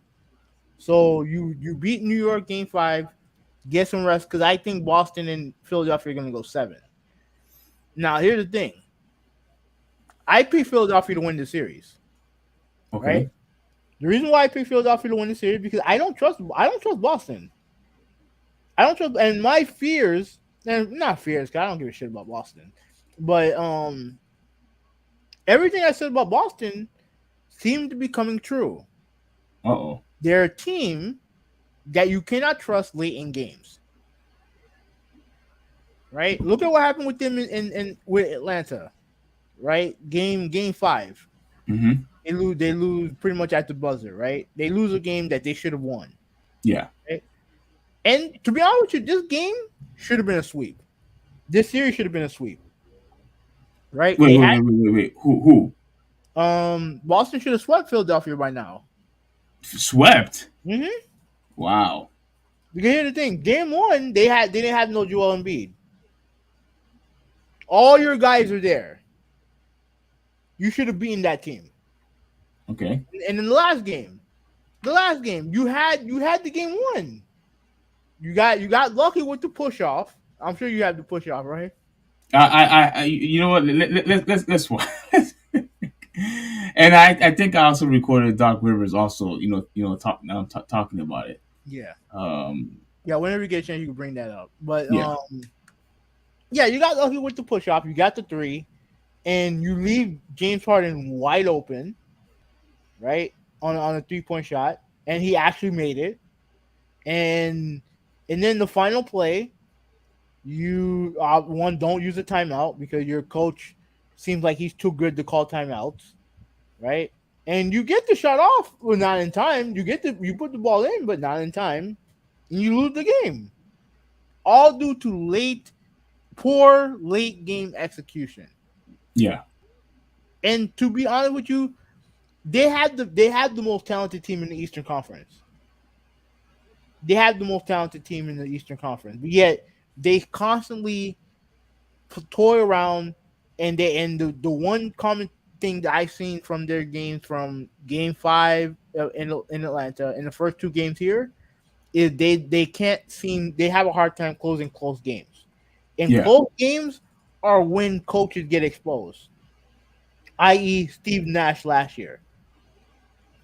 Every game, I'm dead serious, because every game that Boston beat Brooklyn last year was close. Every game was close. Mm-hmm. But what happened? Boston had better late game execution than Brooklyn. And the same thing happened in reverse here. Now, look, I picked Philadelphia. I still think Boston's the better team, and that's the play you're talking about right there. Yeah, let me get to your thing. Let me get to your screen. Yeah.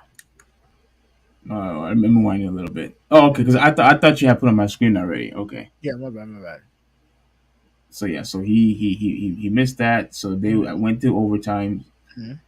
Yeah, this is where and I see what you're saying, that in close games, that's where your coaches could definitely get exposed. I see what you're saying. I see what you're saying. You have to design really good plays. Really good plays during crunch time. At least use your fucking timeout. At least. Yeah.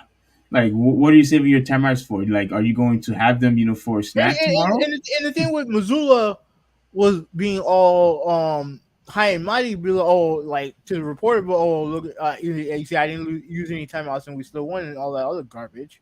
Yeah. And now today he admitted, I should have used the timeout. I didn't even see that, but yeah, come on, man. You make yourself look like you make yourself look dumb. For now, you admitted that you had timeouts, but you choose not to use them. And this is a team that's supposed to have championship aspiration. And look what happened here. Like he makes the shot, but you pretty much ran out of time. Yeah. Oh my goodness, bro. The thing. Look, I saw this game. Philadelphia should have won easy. Mm-hmm. And yeah, but weren't they leading throughout the fourth quarter, and then Boston came back? Yeah. Yeah. And look, it was a fantastic game. And to me, there was a play where it looked like Joel Embiid, was just getting tired, and so was James Harden. But doesn't it look like both of them are out of shape, especially James Harden? I mean, I know Joel, he had the knee. I don't know about James Harden. He's not the same player he was. He's not MVP James Harden. He can still be productive. For once he was productive in this game. But I mean, it is what it is. Like I said, I think Boston is the better team, but I don't trust their coaching, and I don't trust their late game. Yeah, I don't trust their coaching. And Kenny and Charles had said something very similar, because I don't know if you remember what I said last week. Jaylen Brown has been the best player in that team. Mm-hmm. He's been, in my opinion, better than Tatum. I don't know what's been going on with Tatum. Like, he scored no points, I think, in the first quarter, and he scored no points in overtime. So I'm saying, it was it overtime? No, this is the overtime game, right? No. I think they said somewhere around the fourth quarter, he didn't score any more points. But here's what I'm trying to say though. To But me, here's the thing: that play where Harden was left open, Jaylen Brown, that was his guy. well, he wanted to double team Joel Embiid. I can understand why he wanted to double team him. You left James Harden open. You I can't. can understand why he wanted to double team, and obviously they didn't make it in time. He didn't make it. He made it, but it wasn't in time. And I honestly believe that at this point, James Harden,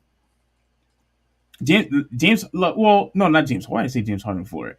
I think Tatum, he has to be the go-to guy, like Kenny and Charles Barkley had said, in order for them to win. Mm-hmm. But do you believe that the team cannot win if Jaylen Brown is the best player? I still think I still think Jason Tatum is the better player. Oh, you do? I still think that. Well, okay. You know what I mean? Like Jaylen Brown's a good player. He's a very good player, but I think a lot of his success is due to Jason Tatum and to an extent vice versa. But I think Tatum is more diverse of a player than Brown is. Brown is mainly just a scorer. That makes sense. Yeah. So I mean, I mean it is what he's not going to be there next year anyway, so it doesn't matter. Wait. I don't think Boston is that stupid.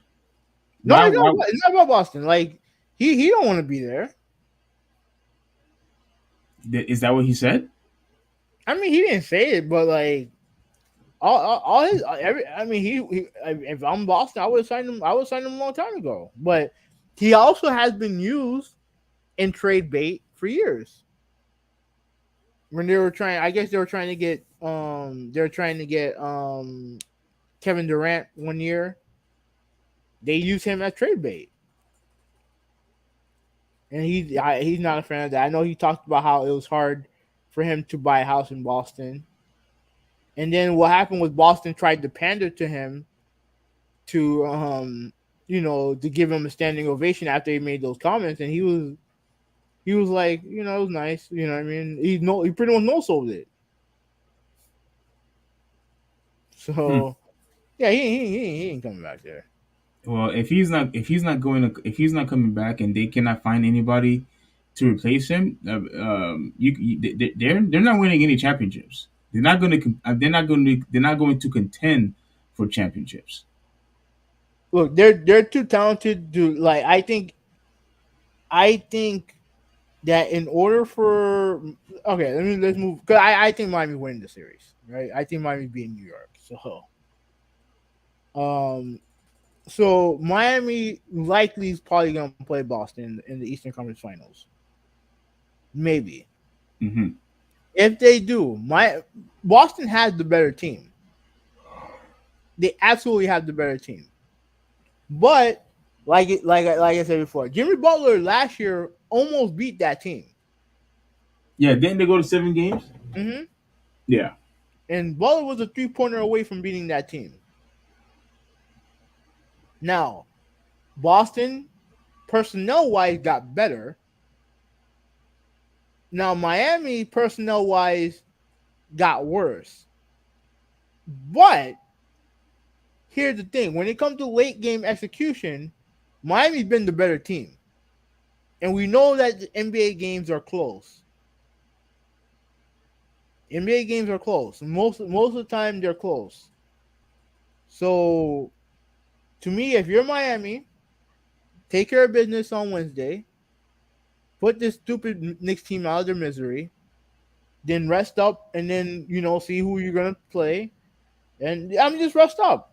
But to me, I look at Boston and I see too many flaws on their on what they do late game for me to trust them and when it comes to championship minutes. Well, to me, I think the issue is Tatum, in my opinion. That dude is not aggressive enough. Like when you see the aggressiveness of what Jimmy Butler has been able to display, what Steph Curry has been able to display, Joker and Booker, Tatum needs to do the exact same thing. But you have Jaylen Brown doing that. And I think Jaylen Brown can be the best player on a championship team. he's just balling lights out right now, and for me, if the guy is not going to if the guy is not demanding for the ball, if he's not getting open to and asking for the ball, if he's not displaying any type of leadership, then no, then stay on the sideline and let Jalen Brown take over. Like you can't just and I agree what Charles Barkley and what Kenny was saying was that Tatum still has to be the go-to guy. I get that, but if the guy is constantly hesitating, or if he's just not shooting in the first quarter, like he's not the go-to guy anymore. He's not. And I understand what you're saying, that he's the best player, or you think he's better than Jalen Brown. But if you're not going to be aggressive and you're not going to try to take charge to help your team win, then then in my opinion, you're not the best player in that team. It's Jalen Brown at the very least right now, because in my opinion, he's been the best player in the playoffs last year, and he's doing it again this year. And you said playoffs means more than the regular season. So if he's outperforming Tatum, I have to say that Jalen Brown is the best player in the Boston Celtics. I have to. Okay. So all right. Critical Drop has something funny to say. Kirkland said that he said he saved the timeout for filet mignon. Yeah, I did see a small clip of him saying that was funny, and that's exactly what he did. Like he pretty much saved the timeouts for filet mignon for a midnight snack. That's what he did. He screwed the team over because he was scared to call timeout. Whatever, man. Whatever. Okay, so final topic of the day. We're doing good on time too. Yeah. Is Phil Spencer, right? So to bring everyone back, last week we talked about Redfall, right? Because the Redfall reviews came out pretty much while we were doing the podcast, and the reviews were not good. Now it was the next day. Phil Spencer did his interview with Kind of Funny Games, right? And it was a I think it was 40-minute interview. So they had the time, like 41 minutes, yeah. Yeah. Now they have the timestamps of the stuff that he said. Now, what I want to do is I listened to the interview already. Yeah, I did too. You did too, right? So I want to hear what your response is to some of the stuff that he's saying, because, like I said, I understand what the mindset of Xbox is trying to do, right, with Game Pass and all the other crap that they're doing, right? But the thing is, I wanted to hear what your take was, because I know you are more of a traditionalist when it comes to console gaming, right? And so I want to hear what your thoughts are about the stuff that he was saying, right? So let me get to the key points, right? So there's a timestamps here, so I'm gonna look for the key points, right? Okay, and then let me put this point where he apologizes for Redfall and claims Xbox was expecting better reviews. Let's go to that part. Oh, I gotta put here for the Dunkin' run. Just wait for this ad to be over. More ads, yeah. Okay. Well, let's start going through the news. We'll continue to obviously give you the inside baseball sides of it and talk some stuff here. But we'll start with number one. Oh, it is the interview. Did we already do the report? Yes, we did. Number one. That's not the one. That's not the interview. No. My apologies. Let's go to the interview. Let's go to the Kind of Funny interview. Let's see if I can find it. I want you to hear. I want you to hear what he had to say. I want to hear what your thoughts are. Okay,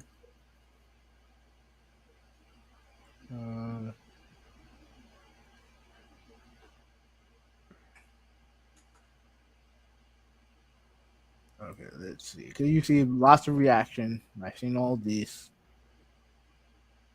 Where's the Kind of Funny interview? Okay, this should be it. Okay, there we go. Hopefully this thing had timestamps. Yeah, that would be cool. Yeah. Okay, so no ads. Let's find the timestamps. Okay, there we go.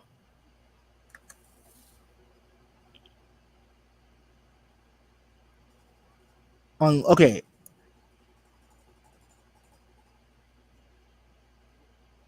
Go ahead. Wait, hold on. They have to do better than this. Yeah, Is I that wish the they best could they can do? Okay. Yeah, fuck, man. Like like they don't have. The thing is that I want to read the main quotes of what he said, Yeah. and they don't have it here. Fuck.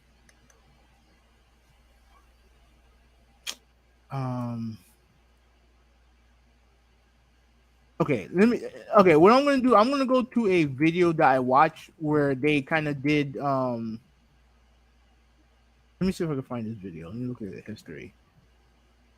Where they played the video and they kind of pointed out the main talking point they had, and hopefully we can find that. All right, that's fine. So in the meantime, do you have anything to say? Um, when I was watching that interview, there was I do had a sense of feeling that he was trying to show some humility, and it felt like he was being really apologetic and I really enjoyed the questions that was being asked. Like it kind of put him on the spot because they wanted to know like in depth like what are the ins and outs of why can't you just delay a game. He didn't really give a good precise answer in my opinion regarding of why you can't just delay a game if it's incomplete and whatnot. But to me, I don't really like how he was explaining about how he thinks that Xbox. There was I don't know if it's the same. I don't think it's the same interview when he was saying he doesn't want to compete anymore with PlayStation. I don't know if you saw that one, but he it looks like. I'm not saying that they want to take the Nintendo route. I don't want to go that far, but it seems like they know that they can no longer compete, with Nintendo and PlayStation, and they prefer to probably, do something else.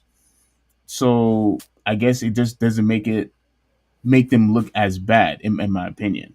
I mean, it's really weird, but I really do want you to find that article because there was something that he said that I did not like.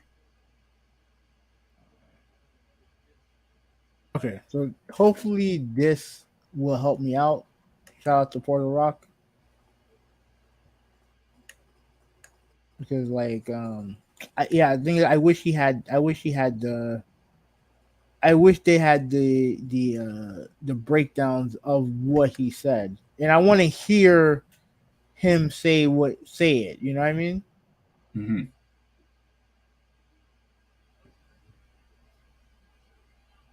Okay, let me see. Okay, put it up, and then let me see if I can pinpoint the stuff that he's talking when he's talking. All right, so hopefully Porter Rock is not interrupting. What kind of stupid shit is that? Okay. What? Yeah, let me go back. Oh gosh, that's funny. Right, this is gonna be potential. They could be. Do you follow this guy? Yeah. Oh, you do? Yeah, on Facebook. Oh, not Facebook. On Twitter and YouTube. Okay.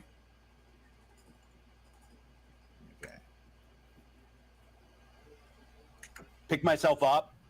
What can we learn? How can we? Okay, let me go back. Time. All right. At this point, listen, Phil. At this point, I'll be shocked if you actually deliver greatness. Right. Like disappointment is status quo. It's like normal. It's another Tuesday in the land of Xbox. Disappointment. Like I can't remember when you didn't disappoint gaming. Like I can't remember. I honestly can't. Time. I obviously work on Xbox, head of the business, have a lot of friends, get a lot of feedback, and just to kind of watch the community lose confidence, be disappointed. I'm disappointed. I'm upset with myself. I kind of revisit our process. I think back to the announcement of 60 frames per second, and then we weren't shipping 60 frames per second. That was kind of our punch in the chin, rightfully, a couple weeks ago, and then seeing the game come out and the critical response was not what we wanted. And it's disappointing. And so kind of pick myself up. What can we learn? How can we get better? One thing I'll fight is kind of what went wrong. There's clearly quality and execution things that we can do. But one thing I won't do is push against creative aspiration. Okay. Now let me stop right there. Right? Nobody is saying that what happened with Redfall had to do with the fact that it was a new game. First of all, Redfall looks like every other fucking Left 4 Dead wannabe game that I've ever seen. It's not a brand new genre. Like, fuck off with that bullshit.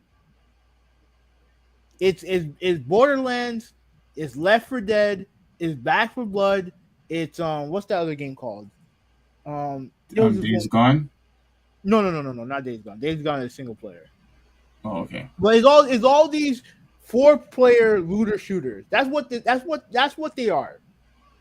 They weren't making a brand new game. It may be brand new for them, but it wasn't a brand new game.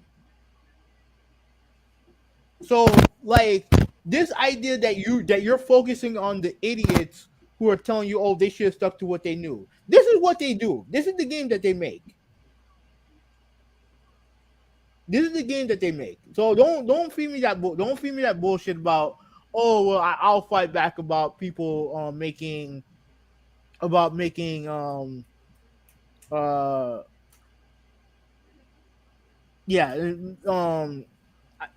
being like, oh, well, you know, I will fight back against people who said that, oh, they shouldn't make a brand new game. No, that's not the problem with Redfall.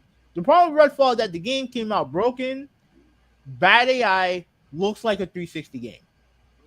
Wow, this is a 360. It looks like a 360 game. Absolutely, it does. Absolutely, it does. All right, so what I'm gonna do, I'm gonna try to skip forward and see if when Phil Spencer's talking.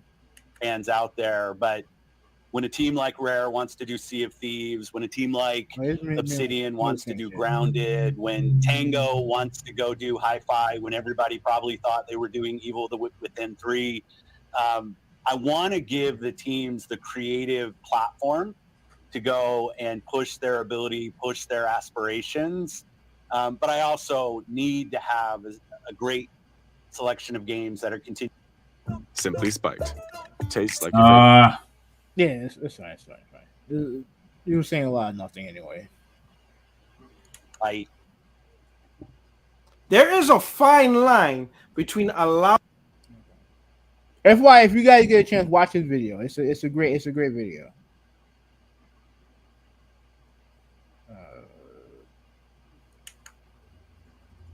I will hurt the. Let's see. Management. You get.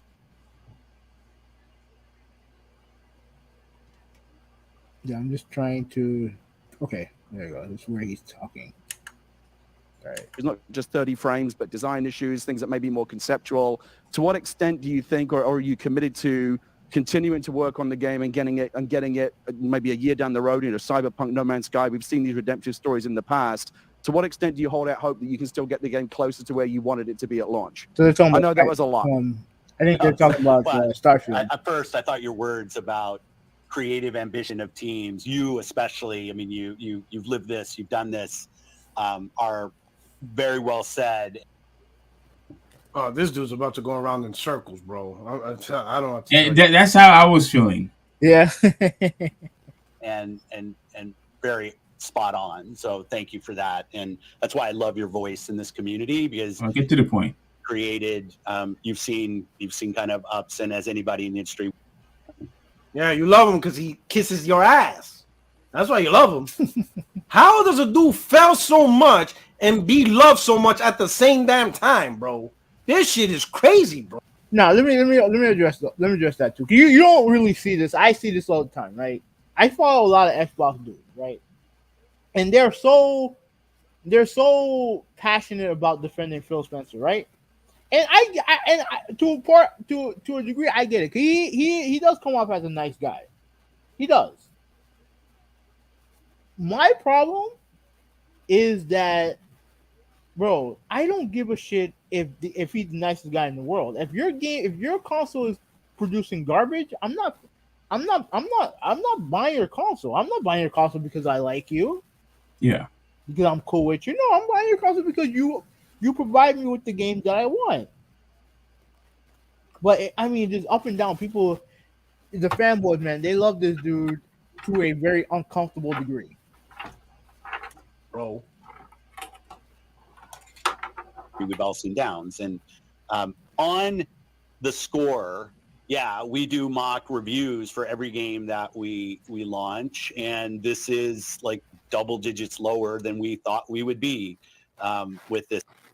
Okay, so he said that they did mock reviews of Redfall, right? And they thought that the game was going to be a lot higher than what the score was.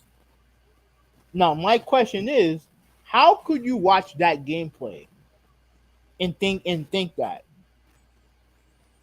How could you watch that game and think that, oh, this game's going to score like a 75 or an 80?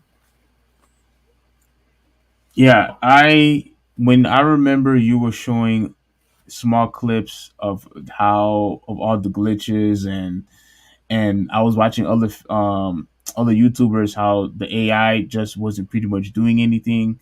They were showing how once you go through a door, they stop pursuing you. How is that supposed to be fun? How is that fun? How is that entertaining? And with all the glitches and the game being incomplete, of course they're going to give it a bad score. That's just common sense. On what I can tell from some of my Xbox friends, despite all the graphic glitches, despite the poor graphics, they're still having fun with the game. They got what they claim. And if that's the case, if you guys have to dumb yourself down to a ninth grader, dumb yourself to a 9-year-old, because when I was 9, I played a bunch of bad games too. Right?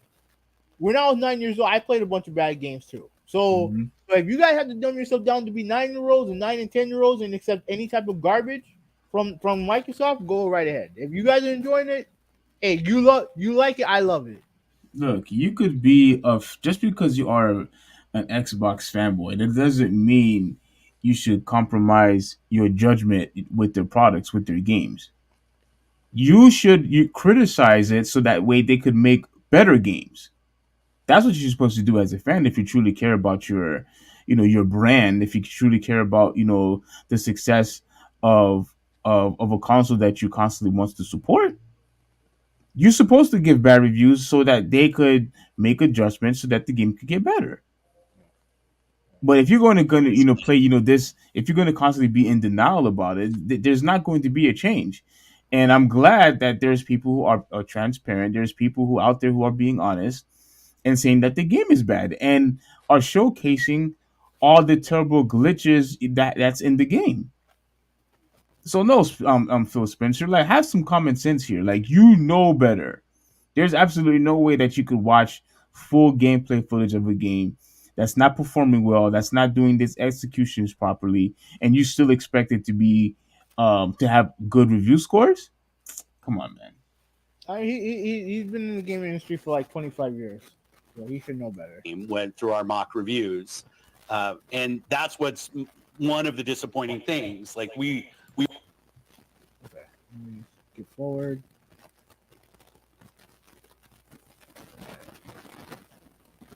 Let's get forward.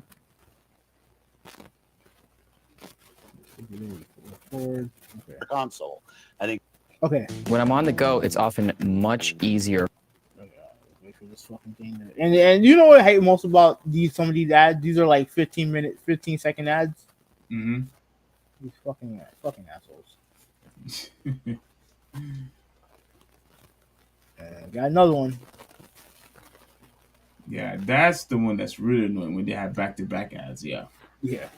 Competitive set when people look at what this.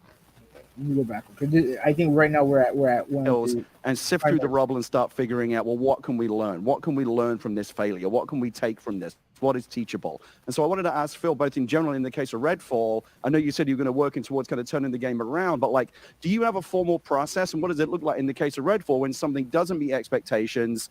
Is it something you get into right away, or do you wait for the dust to settle? What is the post-mortem process? What is the what went wrong and how do we prevent this from happening again process look like at Xbox? Yeah, it's a great point. And I think I love your quote, Gary. I might lift that from you. People don't have to care about this, but I'll talk about it. When we acquire studios, there's games that are in development when we acquire a studio, and then there's things that are either really early in development or not even conceived yet. And I think we need to improve on engaging in games that are midway through production when they become part of Xbox. I do think there's a different expectation for a game and even a team when you've been third party and all of a sudden you become part of first party. There's a different expectation in terms of how you're going to perform on our console. I think there's a different competitive set when people look at what this game is and the other games that they're going to say, hey, I want this game to feel as competitive as this other game on another console platform in our case. And we didn't do a good job early on in engaging with Arcane Austin to really help them understand what it meant to be part of Xbox and part of first party and use some. Okay. Oh God. You need to tell what do you need to tell them to not make a game that's broken? Like all this stuff. Oh, we have to show them that making a game that's first party has a different expectation. It's not even about that. Don't make a game that's broken. Don't make a game that's broken. You need to tell them that. You need to tell them, oh well, we have to show them that, we have to show them that, oh, we have a different expectation. It's not even about that, bro. Like it's about making a game that's not broken. Make a game that looks like it should come out in this generation. Yeah, especially when you know well, I mean, I don't know if he knows the in and outs.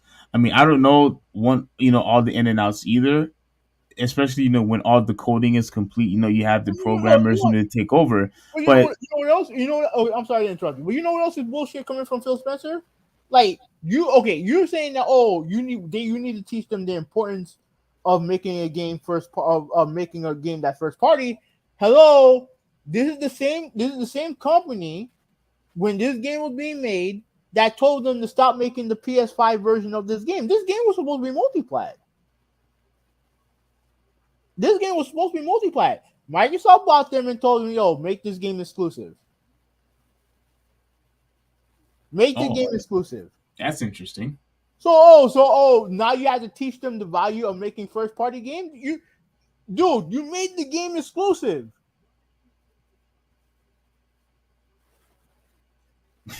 That's not enough. You have to sit there.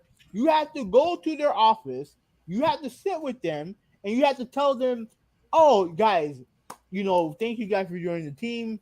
When you make this game, there's a different expectation." You don't have to fucking tell them that. You already did that when you bought them, and when you told them stop making the PS5 version. Yeah, if you're going to tell people not to make the PS5, what you're trying to do is make sure that the one that they're making for the Xbox is the main priority, is obviously the priority, is the primary, and that should already ring a bell to everyone, whatever they're the one that makes the code, the one that does the graphics, the one that does the programming. They all of them should at least clue in that, oh, you know what, we better make sure that this game is good, that all the execution is functioning properly, etc., etc., etc. Like, you don't need to teach. They know their job. They know exactly what they're supposed to do. You know what I'm saying? Like, they know what they're supposed to do. Like, just like in any other job, they know what all what the policies are. They know what the instructions are. Like don't try to act like as if we're a bunch of elementary school kids, like we don't know what's going on here. We know what's going on here, and you're not doing your due diligence to make sure that your game is good. You released and you proved that by releasing a game that's unfinished. Internal resources to help them and kind of move along that journey even faster. So we kind of left them to go work on the game. They're a very talented team. I love that team, and I still do, and I will totally bet on that.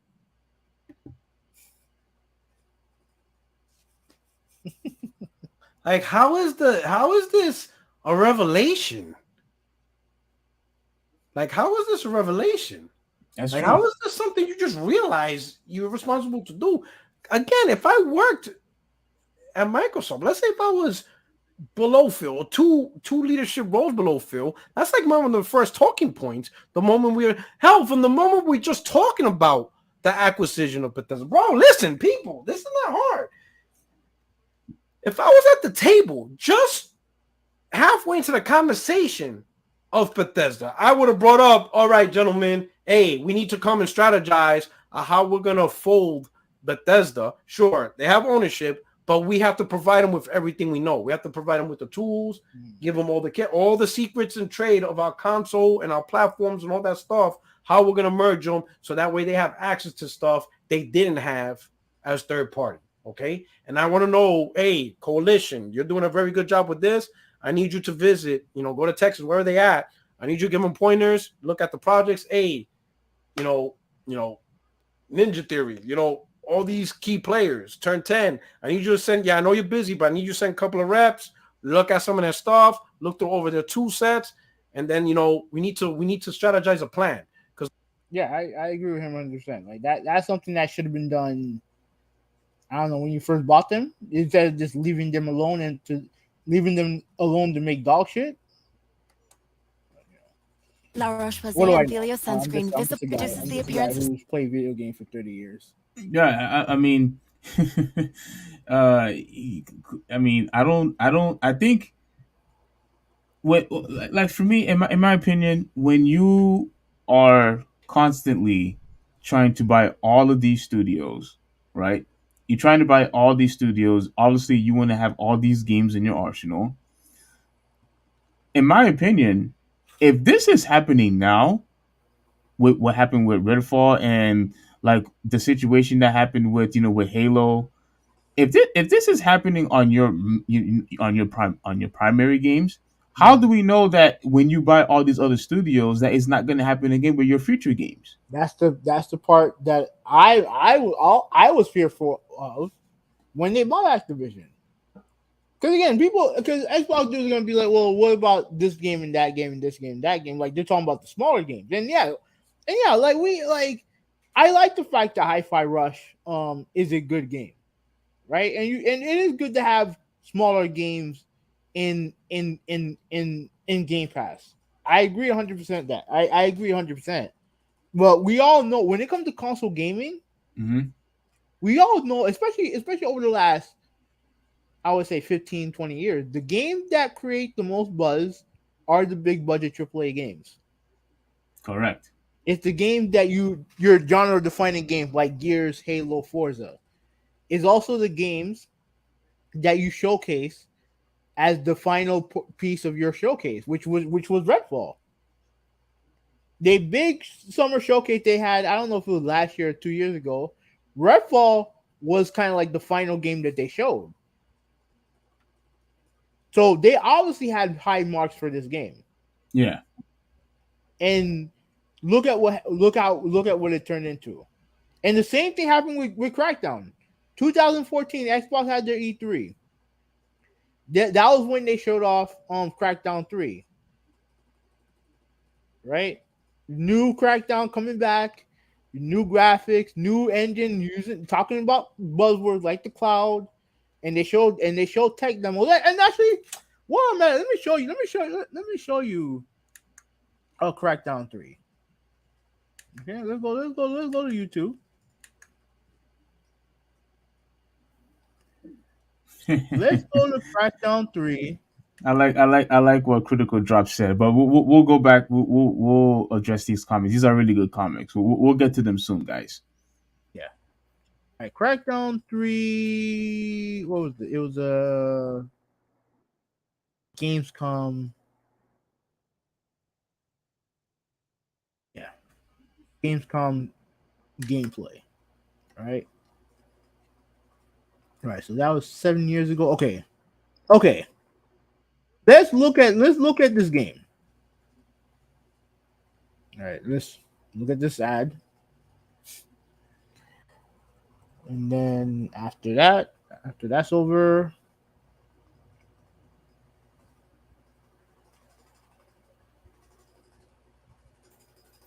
okay. Second ad. Okay. Look at how this game looks. Now, man, this was shown in 2015. Mm-hmm. Look at this game.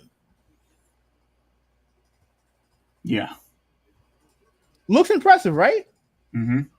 Even by today's standards, looks impressive. Unique art style.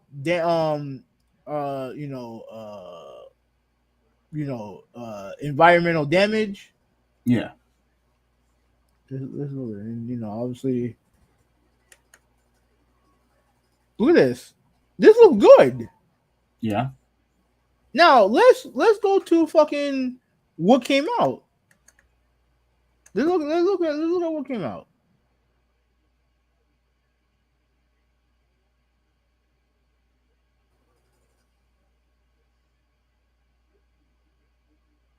Let me see. Look for gameplay.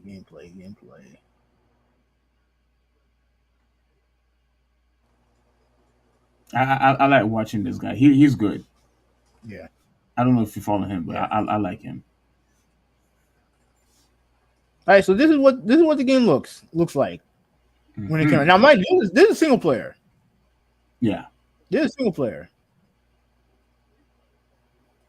You see no damage there. Wow, the game looks so different.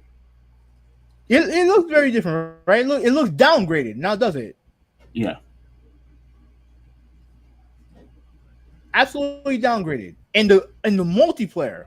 Oh my god, does that game look? The game looks like dog shit on multiplayer. Really? What? Yeah.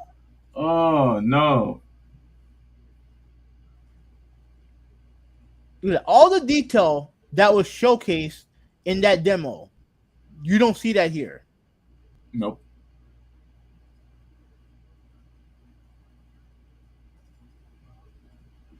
Look at this shit. This looks like a game that came out on the 360, and I played a little bit of Crackdown 1. Crackdown 1 looks better than this.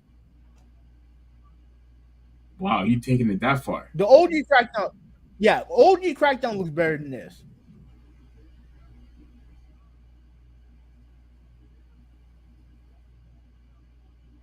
Yeah, you know what? Look I think yeah. Look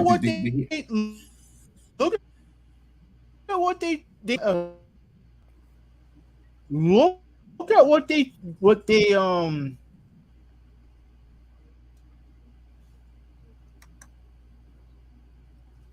right. Do I have my history? Yeah, go channel.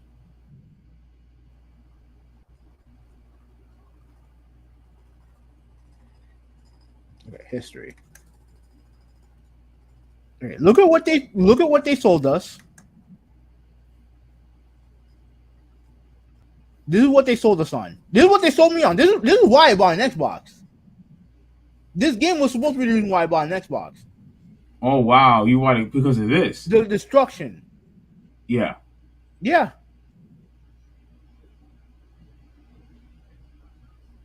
Because I gave them the benefit of the doubt. And I got fucked over. This is what they sold us. And we'll go back. And this is what we got.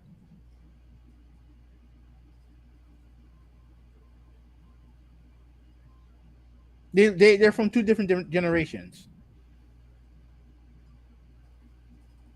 Yeah, that's what it looked like. 2 different generations.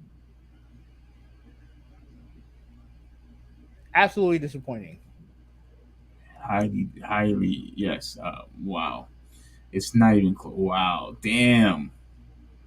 Speaking, my eyes hurt. And this is the multiplayer. This is the multiplayer.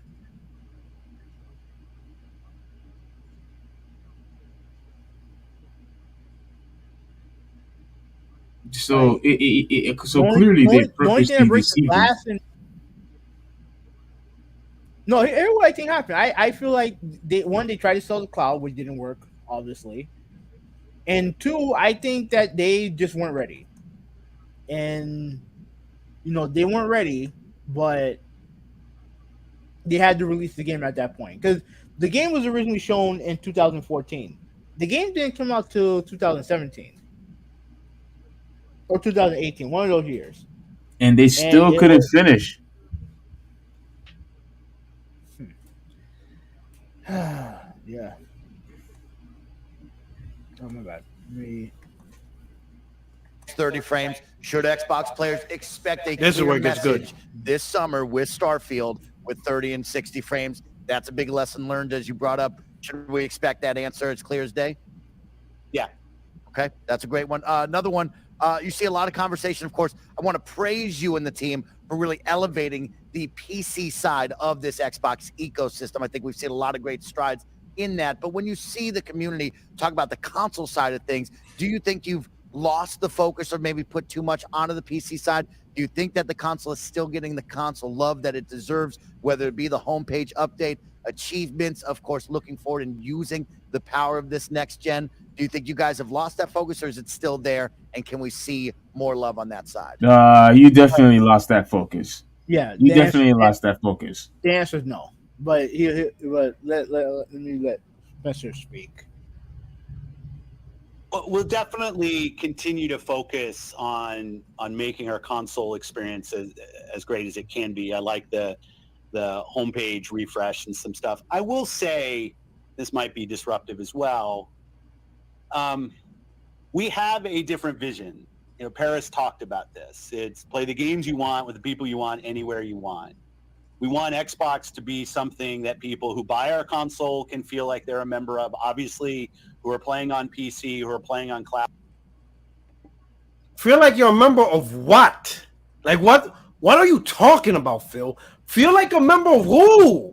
Like what? Yo, and the fact that these guys in the shows just allow him to say this. Like, what are you talking about? Be a member of what? People bought an Xbox to play Xbox games, and they expect quality games. I bought a PlayStation not to be a member of something, is to play amazing games. Who the hell does this? Like, yo, when you subscribe to Netflix, did people subscribe to Netflix to be part of the Netflix fam? Like, hey, bro, Netflix for life. Like, what are we talking about here? Member of what? Like, yo, it's a simple concept. You are an entertainment product. People expect the best entertainment. That's it. That they feel like they're full members of our ecosystem. Game Pass players can play on many different devices, and we remain fully committed to that. We're not in the business of out-consoling Sony or out-consoling Nintendo. There isn't really a great solution or win for us. And I know that will upset a ton of people, but it's just the truth of the matter is that when you're third place in the console marketplace and the top 2 players are as strong as they are and have, in certain cases, very, very discrete focus on doing deals and other things that will... Pause it real quick. Mm-hmm. I don't know if you're noticing, but everybody at that table has like a gloomy look on their face. They're like, what is this dude talking about? What is this dude saying? I mentioned this in my video, right? You said that you're not in the business of out-consoling Sony and Nintendo. If that's the case, then why did you make the Xbox Series X then? Why did you make the Xbox Scorpio, whatever the fuck it's called? Mm-hmm. you did that clearly to out console at least Sony. At the very least, you touted it to be the most powerful console. So clearly you had a vision of out consoling your competitors. Clearly. If it wasn't the case, you would have done what Nintendo did. Just create something cheap and put great games on it. Yeah, or you would have just abandoned, the console altogether, and just stick with I know what they're trying to do. I think they're slowly trying to move away from the console business and just have Game Pass and just play online. I think that's what he's trying to do. He just doesn't want to say it. Yeah. He just doesn't want to say it. Like, well, why do you think we have two options with the X and the Series S, where it's just digital games? So it's very subtle, but you could already see that that's what he's trying to do. He just doesn't have the guts to say it. And look, how is it? You know, and you are aware that people care about the console. People still care about console gaming. So for you to say that, well, we know that our fans, because this is what I'm getting. We are aware that fans love the Xbox. We are aware that fans love console gaming. But you know what? We're not going to compete with Sony and Microsoft. I mean, we're not going to compete with Sony and Nintendo anymore. So if you're not going to compete, that means you're not trying to get better. That means you're not putting the emphasis of trying to entice people who have the Nintendo brand, people who rely on the Sony brand. You're not trying to entice them to come over to your platform.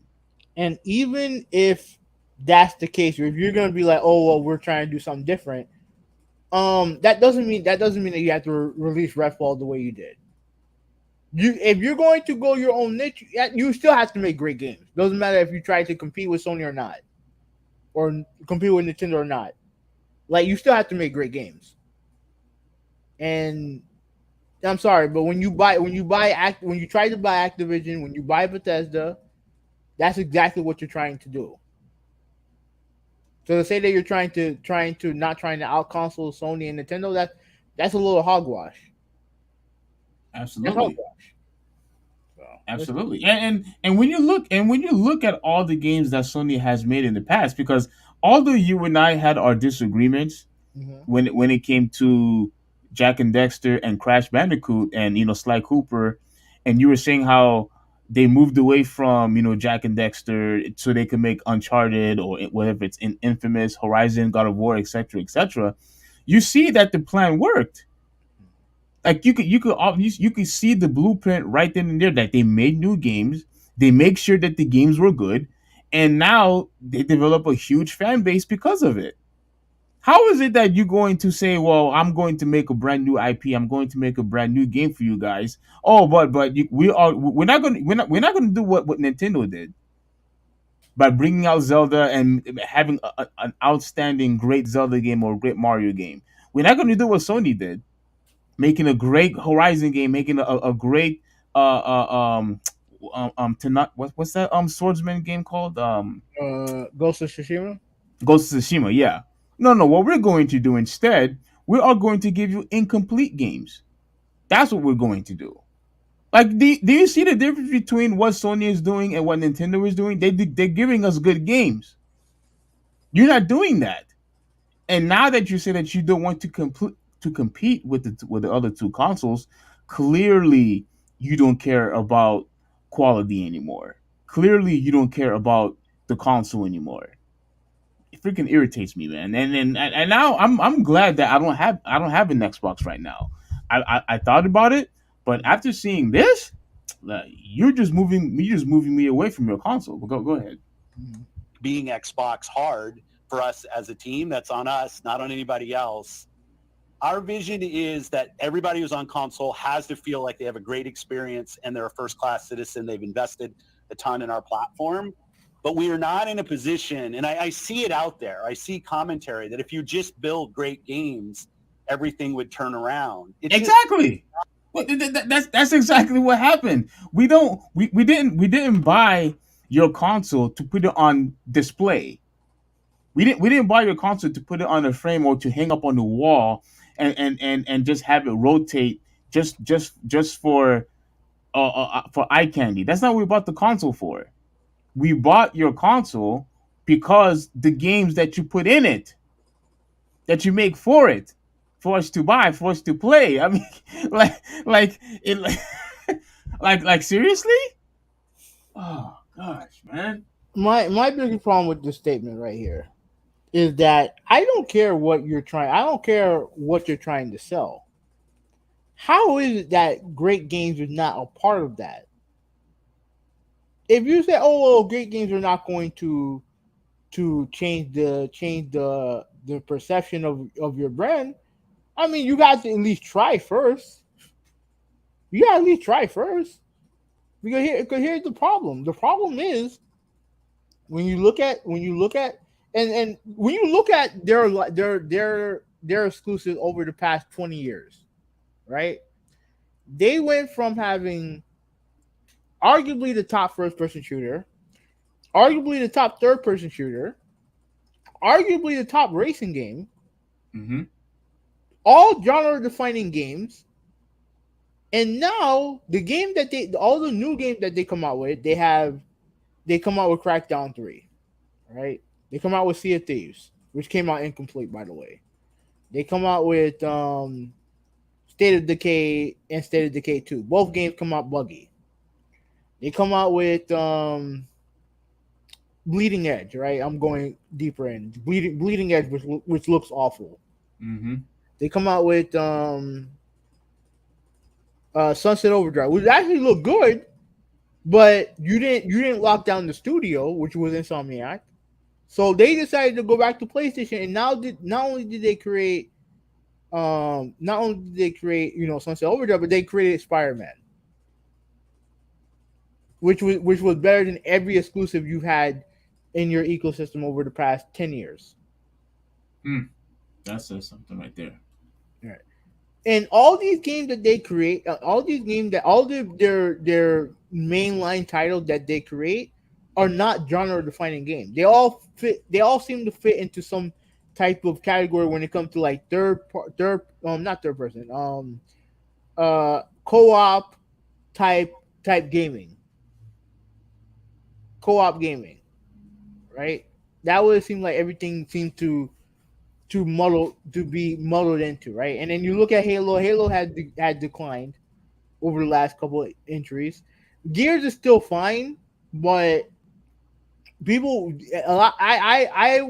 would be hard pressed to find a Gears fan who prefers 4 and 5 as opposed to 1, 2, and 3. Right? Like at the end of the day, even if okay, let me rewind what he said. I kind of forgot what he said. Let me rewind what he said. Has to feel like they have a great experience and they're a first-class citizen. They've invested a ton in our platform, but we are not in a position, and I see it out there. I see commentary. Okay, now I know what you're gonna say. There's no even with all that, right? Even if what you believe is true, Phil, at the end of the day, you have to create great games. Why would I go to Game Pass if there's no great games there? Even if what he's saying is true, even if what he's saying, even if we create great games, we're not going to be able to catch up to Sony and Nintendo. At the end of the day, there's no. I mean, I don't care because I'm a consumer. I don't care. All I want from you is great games. That's it. I don't care if you can beat Nintendo or not, or Nintendo or Sony or not. The fact is, you have more money. At least you have more money than Sony, so you should be able to bankroll at least something good. So let's continue. If you just build great games, everything would turn around. It's just not true that if we go off and build great games, all of a sudden you're going to see console share shift in some dramatic way. Pause it. When I bought the PS2 and when I bought the GameCube, I don't know if you remember. Do you know which console I hated? I think you hated the PS2. I hated the Xbox. Oh yeah, the Xbox. Yeah. I hated the Xbox. Mhm. The Xbox, I despised that console at the time. Why did I buy the 360? Because of the games. Mhm. Now, the online was obviously an added bonus. Yes. The fact that all the updates, went by really quick like that, another added bonus. But it was all the RPG games that was coming out for it, all the great, first person and third person shooters that came out for it. When you had games like BioShock that was exclusive, when you had Mass Effect that was exclusive, it was because of those games why I wanted to buy the 360. Mhm. It was no other reason, with the exception of games. That's it. What the hell do you mean? And remember, I don't know if you remember, but at the beginning of the cycle, 360 was actually outperforming the PS3. Yeah. And then what did you do? You wanted to add what did they add Connect at near the end of that cycle, right? At the end of the cycle, yeah, they added Connect. They added Connect at the end of the cycle. They added all these, stupid servers. And I remember you put a very funny video long time ago about how they do have great games, but at the end of your video, all you showed was Gears of War. But everything else before that in your video, I think it was like a whole bunch of like internet stuff. I think apps and stuff like that. apps, yeah. No games. So it didn't surprise me that what people did, they started buying PS3s. Why? Because you no longer was offering games to the people who had the 360. That's exactly what happened. It's the games that matter. Everything else is secondary. What's primary are your games. That's it. And like people don't realize this. Like obviously, when I talk about like Gears and Forza and even games like the game you mentioned, BioShock, the first Mass Effect, the games are what attracted people to the 360. Yes, it was the games. And near the end of that generation, right? Microsoft was obviously going in the Connect route, and Sony, they had the Move, which was garbage, but they also had to shift their mindset, because again, when the PS1 and PS2 came out, you can argue the most relevant games on their platform were third party. Yeah. The thing is that because they were so dominant in the console space, they allowed their third party games. A lot of the third party big bangers were exclusive, like Tekken, Grand Theft Auto, and stuff like that, right? Mm-hmm. When that changed because of the 360, they had to shift their philosophy and their mindset. So they're like, okay, we have to show people, because remember, the PS3 had the cell processor. It was hard to develop for, right? However, when it came to Naughty Dog and Santa Monica and Insomniac, there were and Guerrilla, those PlayStation studios showed the power of the cell processor. Yes. And they made some of the best looking games on the market, and games that Microsoft like could not compete with when it came to quality. And what happened when the generation switched? Sony was like, okay, all right, we're gonna make a console that is more developer friendly. Microsoft is gonna fuck up here, and we're gonna take advantage of their fuck ups, and then boom, game over. Yes. Game over. And if you're Microsoft, and they've done some of this, like I don't want to sit there and act like everything they've done is bad. But at the end of the day, the most important thing is the games. The games are the most important thing. Exactly. Like it don't matter what your strategy is. At the end of the day, if you're a game developer, if you're a console maker, you're a developer, and you're buying publishers, and you have this gaming service in Game Pass, what do you think should be in it? Great games. Exactly. Dude, I remember the history, like all the, because I remember, because I think what I was trying to do, I was trying to entice you, to get a 360 of all the games, because I remember I let you try, Gears, and I remember I came over so you could try the Splinter Cell Convention. Fantastic game, love that game to death. And I'm saying to myself, Microsoft understood the proper. I guess they had the formula. They tried to, and look, I understand that they tried to also cater, to the Japanese market with all the RPG games that they had. Yeah, Blue Dragon and Lost Odyssey. Yeah, exactly. And there was more. Like they had other RPGs, that were there also. But at the end of the day, though, although that Sony still outperformed them in the Japanese market, but here in the Western, they were killing Sony in the beginning. So clearly, it was working. This strategy was working by having, whether if it was time exclusives or I forgot what other exclusives that they were doing. They had time exclusive and they had DLC. Yes, the DLC exclusives. Yes. Like it was working. That's competition. You have to compete so that way you could convince the other people who, I guess, who are in the middle to go over to your console. That's how it is in any business. You have to compete against everybody else. You have to outperform them. How is it that you are going to say, well, we don't want to compete with Microsoft, with Sony and Nintendo? Hello, they're also all the consoles. Like, what the heck are you talking about? You have to compete. You don't have a choice. Go ahead. The worst generation to lose in the Xbox One generation, where everybody built their digital library of games. Not on the Switch, because Nintendo was like, "Fuck what happened. Fuck the Virtual Console, and you're all gonna buy Switches now." And no one had digital libraries on the Switch, and yet people bought Switch in droves. Yes. So when you go and you're building on Xbox, we want our Xbox community to feel awesome. But this idea that if we just focused more on great games on our console, that somehow we're going to win the console race, I think doesn't really lay into the reality of most people. Like 90% of the people.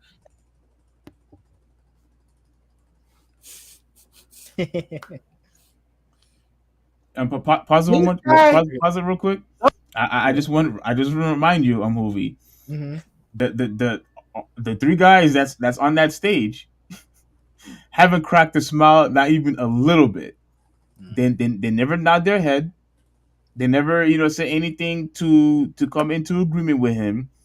All they did was stay quiet and looking gloomy, all melancholy, have this sadness on their face.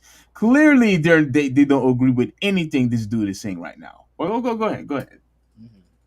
Doesn't believe creating great games is what's going to fix this problem. Making great games. Okay, I only have 6 seconds to tell you that. Yeah, I know. Okay.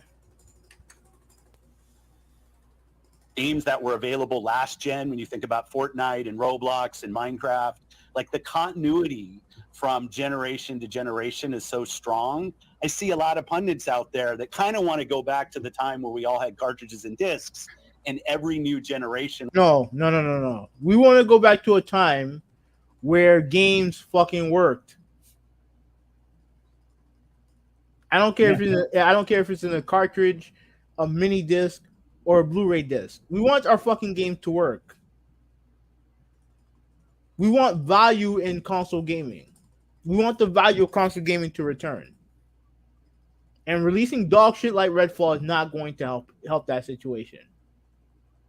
And was a clean slate, and you could switch the whole console share. That's just not the world that we are in today. There is no world where Starfield's an 11 out of 10 and people start selling their PS5s. It's not going to happen. Okay, I think that was the last thing he said. This is the part that pissed me off the most. Okay, it's not your job to try to convince me to sell my PS5. Your job is to convince me to buy an Xbox. That's your job. Your job is not to convince me to sell my PS5. Okay, your job is not to convince anybody to sell their PS5. If it happened because of it, it's whatever. But the facts are, your job is to make Xbox, aka Game Pass, a viable option for gaming. That's your job. This notion that we had that this idea, I don't know if he actually meant it or not, but the fact that it came out of his mouth just made no sense to me. Not your job to do that. Your job is to sell Xbox, not for me to sell my PlayStation, not for me to get rid of my PlayStation or Nintendo or whatever. Your job is to convince me to buy your product, not to get rid of someone else's. And what's the harm of people having both anyway? There is no harm in that. If somebody is enjoying your exclusive Xbox games and yet they have a PlayStation 5, that doesn't put any type of hurt on you. You still made a profit because a new Xbox just got sold to somebody else who already have.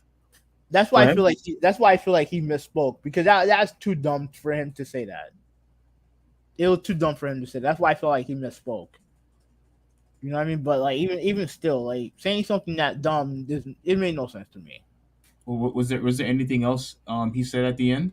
No. I don't think so. I don't think it was near the end of the interview. But what's your thoughts on it before I read the comments? Yeah. So look, I don't want to say that he should be fired, but he's lost, man. He's lost. Hold on, let me push back on that. I'm not. Look, I don't care if he gets fired or not. I don't give a. Right now, I don't give a fuck. I don't care. For one, regardless of whether he gets fired or not, he has a golden parachute anyway. He'll be fine. If he gets fired or not, he'll be fine. This idea that we have, like, and I see a bunch of Xbox dudes saying, "Oh, hey, props to him for going up there and doing the interview." What are we giving him props for? Why? Oh, because he admitted that the game that he made was dog shit. You know what I'm saying? Like, no, I'm not giving him props for talking to these fucking Xbox dudes. Like, fuck no. Absolutely not. Like, at the end of the day, whether he talked to them or not, the fact is that you released Redfall the way you released Redfall. And this actually, puts him in a state of contradiction, because if your job is not to give us great games, well, then what's Game Pass? Isn't Game Pass full of games?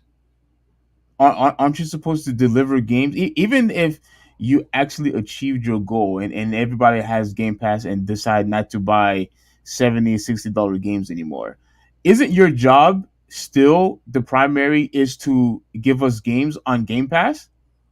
What the hell do you mean that you're not supposed to give us games or deliver us great games? So are you saying that all the Game Pass games are not supposed to be great?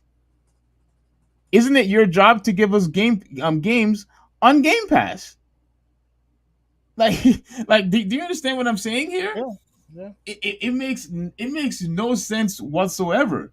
Regardless if you're trying to move away from the console business, you still have to give us games.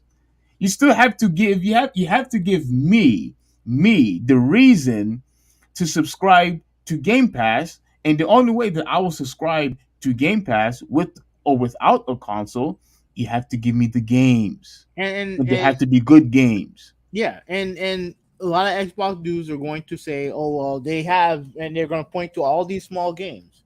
And I'm going to mention again, small games can only do so much. Small games can only do you so much. Agreed.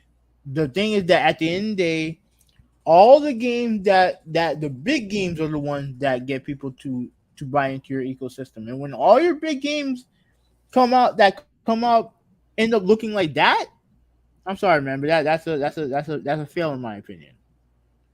All right, so Critical Drop, he said he watched it from Maximilian Dude, and they basically admitted that they're in third place. And Ruben pretty much disagrees with us. Well, let me go back. With that, Mm-hmm. I don't have a critical drop. Once again, shout out for you for being here, for participating. I don't have an issue with them saying, they're admitting that they're in third place. You can see the numbers. It's clear that they've been in third place, and they've been in third place forever. Like like the last time they've been in second place, like I think it was the Xbox, the original Xbox, and well, the Wii U didn't perform that well either. So okay, so maybe a couple of times they've been in second place. Admitting that you are in third place, I mean that's not a bad thing. I mean, it's common sense when you look at the numbers. But if you're not going to give us any good games, you're going to continue to remain in third place until the next generation, and then the next generation, and then the next generation. You will always remain in third place if you're not going to give us any games. You need to go back to the original formula like you did with the 360 in order for you to compete again. But until you do that, yes, you're going to remain in third place. It's all your fault. Go ahead. All right. So Ruben pretty much disagrees with both of us. He said they can absolutely compete with Sony. Game Pass alone gives them an edge, especially if they put classics on it. They have classics on it now. The problem with Game Pass right now is that their big games are dog shit. That's the problem. Like you have Forza, the Forza game, which are excellent. Halo is a good game, but it came out completely with no content at launch. And I have to ask, hey, if they charge you $70 with no Game Pass existing, would you get more money, more bang for your buck? And I think you would. You think the biggest appeal of Game Pass is day and date exclusives. Day and day, and your exclusives have to be good. If they come out with like Redfall, then why would I have Game Pass? Let's see. All right, so he said complete exaggeration. Sounds like PlayStation fanboy. PlayStation still has no shooters or racers. They have Gran Turismo.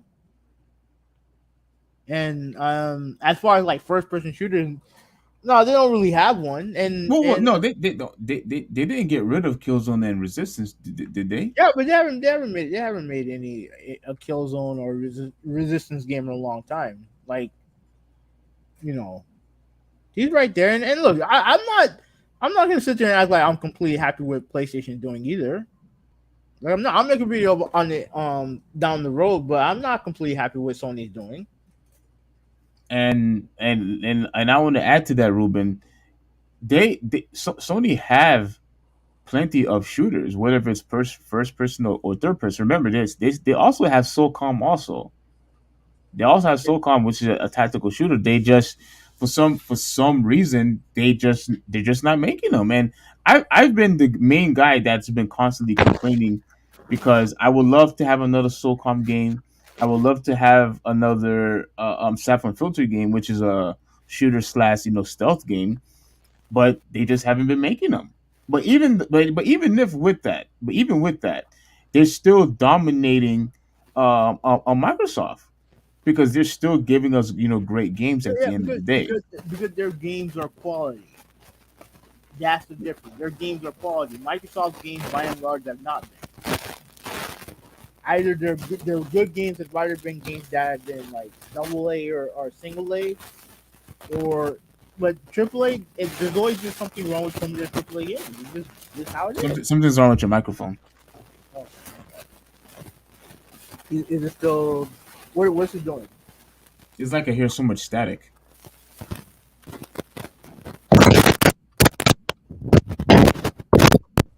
You should probably mute your mic when you're trying to fix it. You hear the static? Okay, it's better now. Okay. So he said that they have stories. I don't want a movie. I mean, if you play Quantum Break, the Quantum Break has a movie in it. You know what I'm saying? Like, look, if you play God of War, if you play Horizon, if you played Ghost of Tsushima, yeah, they have stories in them, but trust me, like you take those games lightly, they'll kick your ass. They'll absolutely kick your ass, absolutely, if you take them lightly. And that's and mainly when you say a movie, if you mean like cutscenes or something like that, I mean that's pretty much the standard now, Ruben. Almost every game has cutscenes in it. All right, Conspiracy Agent said that I think Redfall would have been big in 2005. It looks like it came out in 2005. Yeah, I mean, and look, I agree with you with that Redfall, because I mean when you look at the trend back then, like Hoovy mentioned with Left 4 Dead and all the other crazy monster and zombie games, yeah, it definitely could have been good back then. But I mean, but even back then, how it's being executed now is unacceptable. I will play BL Left 4 Dead and be Back for Blood forever, looter shooter for life. I mean, those are my type of game. Those are not my type of game. So Left 4 Dead, I enjoyed. I love Left 4 Dead. You said that Redfall doesn't look 2 gens old. It looks like Xbox One S. I think that's a problem right there. That's a problem right there. This is supposed to be the most powerful console in the universe. It should look like a game that's on the most powerful console. You also play them alcohol ads. I'm good. I mean, if it's Bud Light, then I know some people are not gonna like that. Yeah, but Bud Light is still playing. You know, I went to the my bad. I went to the grocery store and I see Bud Light everywhere, but everybody else was like pretty much almost sold out. It's even have. I don't know if you noticed it, but I've noticed it around my area. I don't drink domestic beer, so I'm good. Yeah. So the game is so buggy that enemy NPCs don't spawn correctly, and the enemy's AI is completely incapable of walking around the car. Yeah, I've seen that video too. Yeah. I don't know if you saw the video, Conspiracy, when Hoovy was showing a clip of them just sliding. It was just so bad. I cringe of just watching it, because I said to myself, how is it possible that you see this and you still decided to release it to the public? All right, so he said, "Dear Microsoft, there's no point in buying studios, companies, or IPs if you can't create or use the franchises that you already own." Ah, wow, that's the one I wanted you to read. And look, that's why Critical Drop. I'm glad you said that, because that's why I said I'm worried if they end up buying Activision, Blizzard, or whatever it is that they decide that they want to buy. I'm worried that it's going to compromise all of their games. Because if you can't take care of your own first party games, what makes you think that you're going to take care of your third parties? You know what I'm saying? Mm-hmm. How is it can I trust a company that one of the most beloved franchises, Halo, you couldn't even get Halo right? Like to me, Halo is pretty much equivalent to what Mario and Zelda is for Nintendo, in my opinion. Halo, and I guess you could say Gears, but those are your top. I agree with you. I agree with you. Oh, okay, yeah, those are your top IPs, your top franchises. You have to do everything by means necessary to make sure that that game is released perfect, and you couldn't even do that. So, and you expect me to trust with these other games? Absolutely not. All right. So Ruben said games get fixed after. This is the reality we live in. And I don't mean we shouldn't hold Phil's feet to the fire. I mean, why is everyone acting like there's 0% redemption? No, there's always opportunity for redemption. The problem is that I don't want a gaming industry that is 100% redemption. I want an industry that actually give 2 shits about at least pretend that you give 2 shits about our time and money. You know what I'm saying? Like we spend all this money on this game, in order for it to wait 2 weeks before the fucking game is fixed. That's not good. That's not a good thing. Like, I'm sorry, it's not a good thing. And Ruben, you should know better also. I don't care about games getting fixed later. Whether if it's games, whether if it's or any type of product, if you are going to spend money on it, I could understand your point if the game was free. Yes, fix the patches, yes, fix all the glitches, add content later. If the game was free, I could probably understand. But if you're going to ask me to pay for a game and yet you're telling me, oh, we'll fix it, later, then no, then you shouldn't have never released the game in the first place.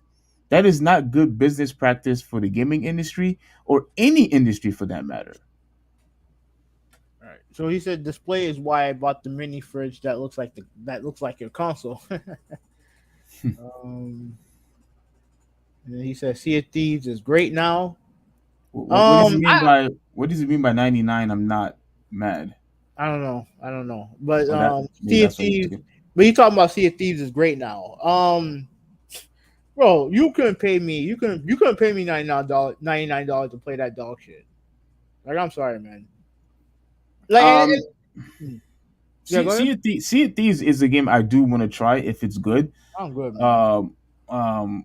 It does look like a game that could give me a completely different experience than the traditional games. I do believe that, but I don't find the gameplay to be fun.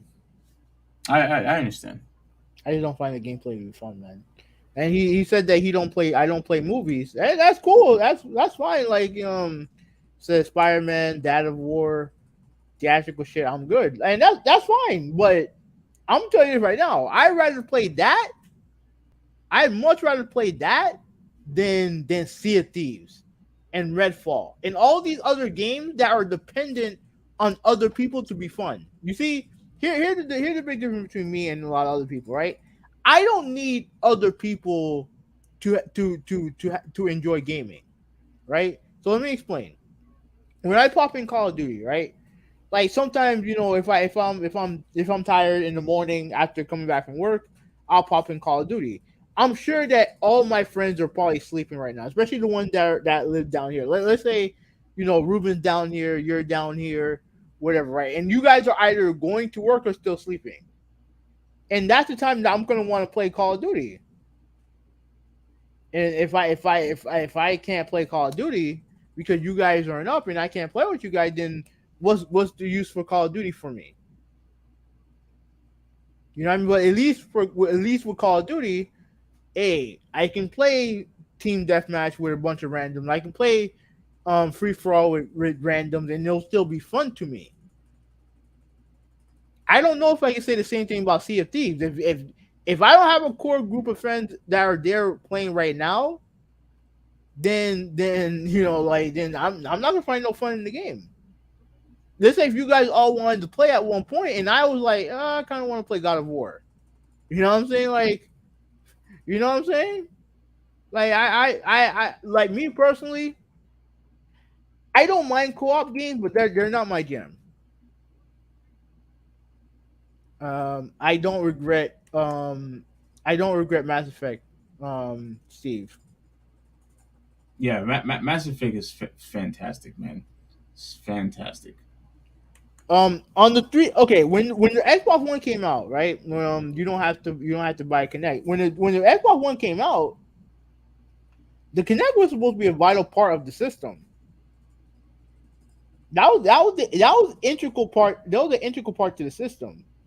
But what happened with the backlash of not necessarily Kinect, but it was a lot of the other stuff, like the DRM stuff, that really ticked a lot of people off. And they decided, we're gonna push back on that. But Kinect is the reason why they're in the shitter that they're in now. Yeah, they tried to compete, with the Wii, and granted, they did far better than what the Move did, and they did offer something different. But when they tried to force, you see, once again, this is what I'm talking about, how they want to have control over everything. they tried to force you to buy Connect, and people didn't want to buy Connect. Now, if the casuals wanted to continue to buy it, that's fine. But okay. Oh, he was talking to you when it comes to the Connect thing. He was talking to you. yeah, but I pretty much agree everything you said, though. Yeah. Okay. Yeah. Okay. So he said me and my lady at the time had fun. Yeah, that's cool, man. That's the most important thing, having fun. I wasn't up for paying $600 so they were as out their mind as Nintendo with the $2,000 $64. I agree. I didn't buy a PSP for $600.